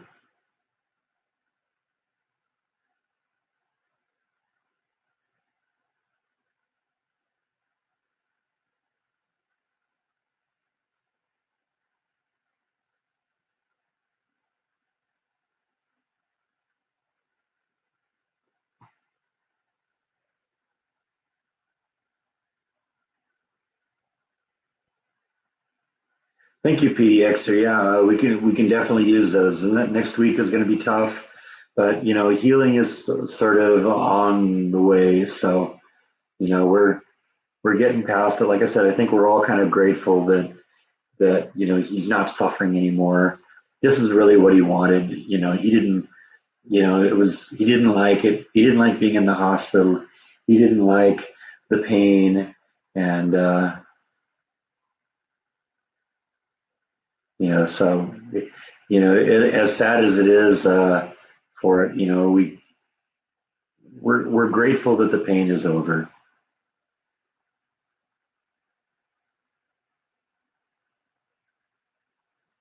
What were my dad's hobbies after retiring? He was someone who liked to you know tinker around, so he did a lot of like projects around the house. That was when he came up with his ingenious plans for the Christmas lights. Where he basically had just big long chunks of metal conduit that they usually run wires through, and he'd attach all the lights and all the decorations to that, and then put like power cords on each side, so you could just daisy chain the lights together. You hang the bar up on the hook, you connect them together, and boom, 10 minutes later you got all your Christmas lights hung up.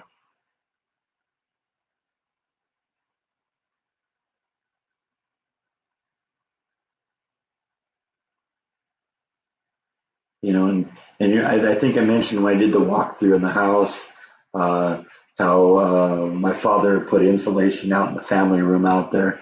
That was one of the things he did. He painted that room because it used to be wood paneling in there with dark stain on it, and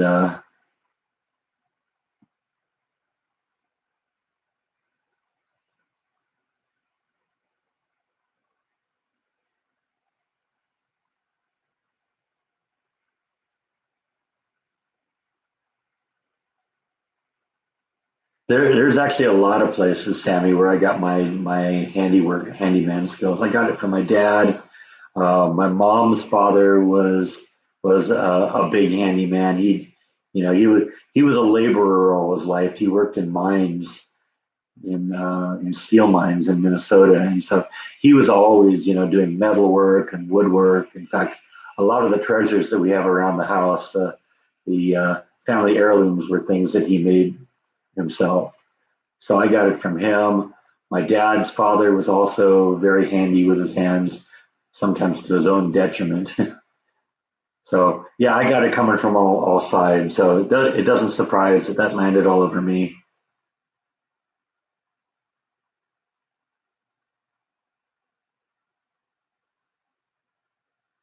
Yeah, I know. Yeah, we're like 3 months after Christmas now almost, and yeah, I still got the Christmas lights up. Yeah, they look good. I don't run them any other time except when I'm doing live streams. So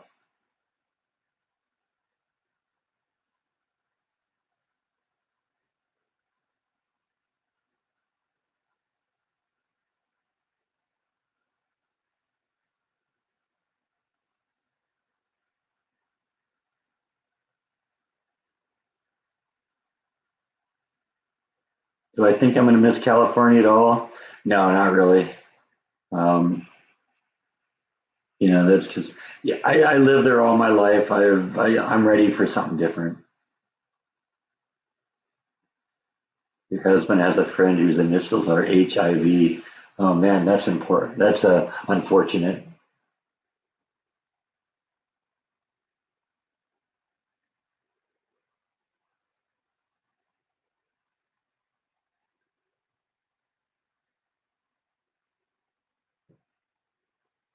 Father was a pastry cook. That would be interesting. That would have been something that would have been fun to learn too.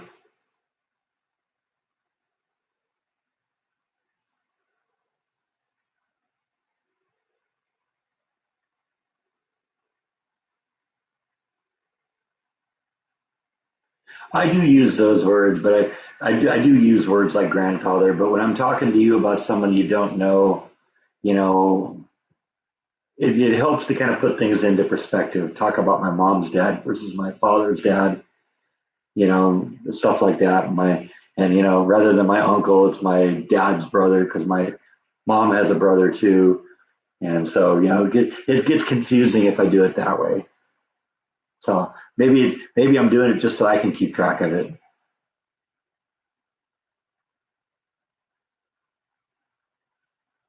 LA is definitely going downhill. Yeah, I mean, it's been going downhill for a long time, but it's like in free fall now. Same with San Francisco. It's just crazy. And unfortunately, even San Diego a little bit.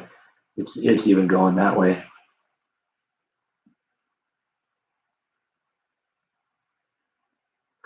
And you're right, instead of my niece or my nephew, I refer to my sister's kids. And even did a little earlier when Kenny Reed was in here and was talking about how his kids were the niece and nephew of Beth and all that. Yeah, yeah, I guess I do that a little bit. I get a little too specific sometimes.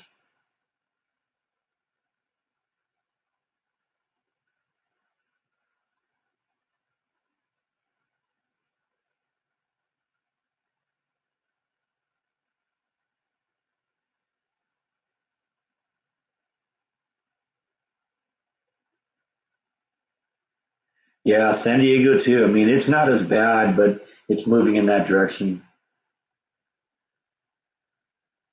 Have I been living in Texas for a year yet? No, but I was just thinking about it a couple days ago when I was doing my like introductions to myself in classes at work that I've been here for like 10 months now because we're in March. I came in May last year, so I was still kind of saying, oh yeah, I've been here about 6 months. No, it's not 6 months anymore. It's 10 months.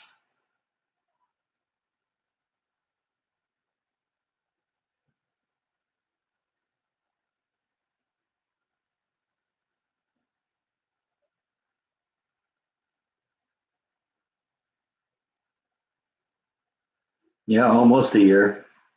Because I think it was, I don't remember what the exact day we rolled in here. I can look back at my videos and see that. See, that's the beauty of having the vlog is I can go back and say, what day did that happen? Because for the most part, anything that happens in my life, I've talked about in the last 8 months. I've been talking about on the vlog. So it's kind of nice to have a record of that.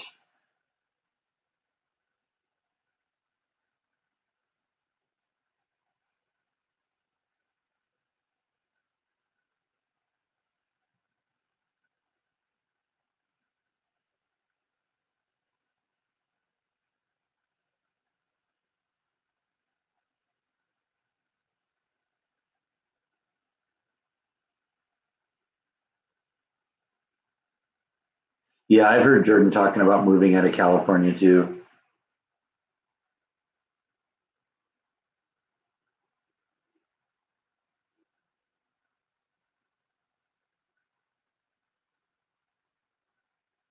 You're imagining Bite as a cat vampire saying, treats, please, or I'll bite your fingers. Yeah, I could totally see that. Did she just nail you? Huh? I think we did. We just nailed you, didn't we? Wow. Yeah. See, there's your acknowledgement.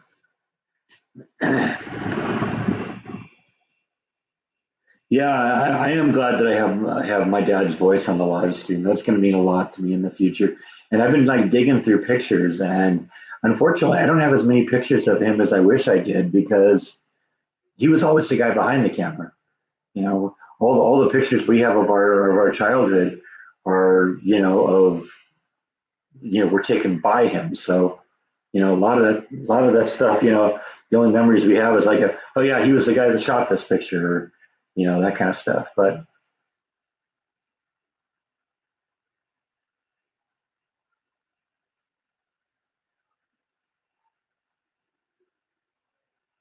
yeah, it was fun to be able to ask him questions, and I know he enjoyed doing it too.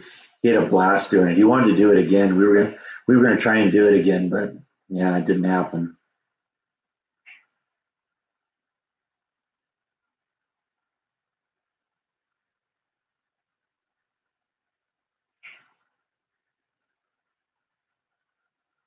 Oh yeah, yeah, the Alcatraz photos. Yeah, he was in a couple of those pictures. I mean, if you look on my Facebook page, for those of you who can access that part of it, there were, I don't know, 100 or so pictures that we shot at that place. But those are obviously the day after he passed, I was digging through my photo collections trying to, find pictures of him. And like I said, there's only a few of them that I can find because, like I said, he was behind the camera, not in front of it.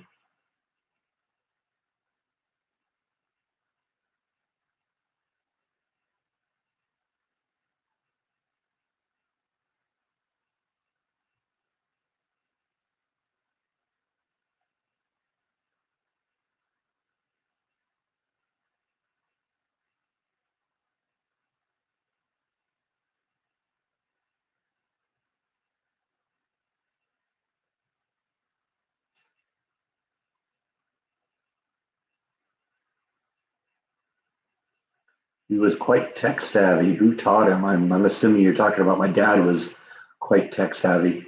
Actually, I taught him a lot because, I mean, while he was the first one in the family to have a computer, it was one of those old Apple IIs back in the early 80s. But when that thing went out, he didn't replace it. So, in the mid to late 80s, when I got my first computer, I was the only one with a computer in the house. And he was fascinated with that and then ended up getting his own. And I was really the leader on a lot of technology in that house because, he didn't want to have a VCR at the beginning because he couldn't imagine. He says, "We already watch enough TV. We don't need to have one." And then I got one for my room, and he loved it so much he had one shortly after that, and then same with cable TV. He said, "Oh, why do we need any more than 7 channels? That's fine. We don't need 50 channels. That's insane." And then I paid for cable and got it in the house, and then all of a sudden he had it and he loved it. And yeah, it just I kind of dragged him along with me on a lot of that stuff. I think sometimes people get to the get to a certain stage in their life and they say, okay, I've basically learned everything I want to learn, and then they kind of have to be dragged beyond that. It's that way with music too, and I'm seeing it even happens with me now. I'm not as adventuresome in terms of listening to new music as I used to be.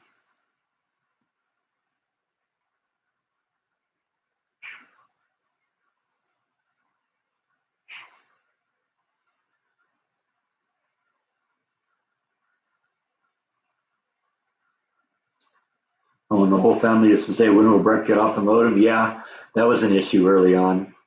That was even before the internet because one of the first things I had was Prodigy, and that predated the internet by a fair margin. And so I'd get on, I'd be on Prodigy, and they'd pick up the phone to want to talk, and all of a sudden, the uh, the computers are screaming at them and stuff like that.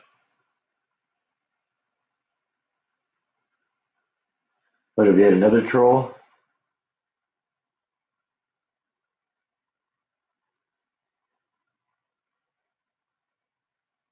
I never really was an AOL person, although when I worked at Warner Brothers merged at one point with AOL, so we all got free AOL for the time that merger lasted. And I mean, it was an all right service. It was not ever something that I went to very often, just because at that point the internet was already the thing.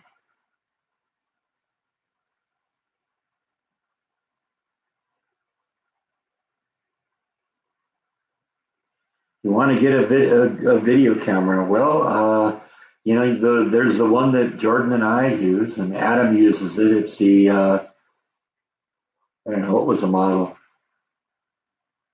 I don't remember what the model is now.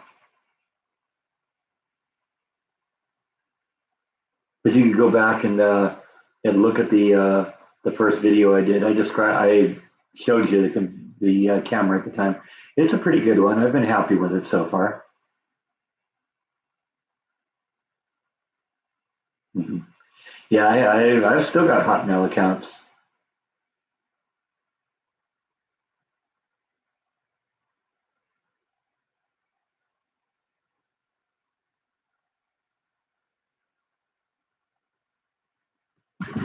You see a kitty, you see a kitty's butt, see a kitty's big fat butt.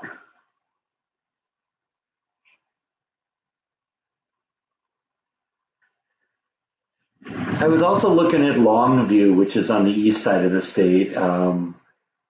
But like I said, it was those were the cities that were on the short list. It was Dallas and Fort Worth and a city called Rockwall, which is just a little south of Dallas, and then Longview, and then Waco. But it really, once I visited here, it was no competition. I really liked Waco. I just liked the vibe.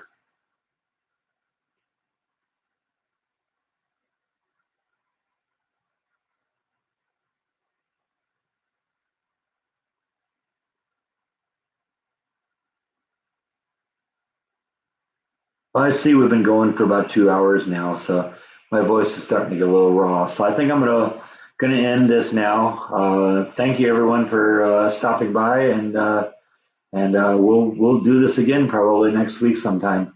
Probably on Sunday. I think Sunday's gonna. Actually, I don't know. Maybe not Sunday next week because next Sunday is going to be my travel day because I'm flying home on Sunday. So maybe not. I don't know. We'll figure it out. Maybe we'll do a live stream from my mom's apartment or something. We got a good working internet now, so it'd be kind of cool to do a live stream there. So I don't know. We'll play it by ear. But whatever. Uh, I guess that's all I got. Thank you as always for watching. And I'll see you next time. Good night, everyone.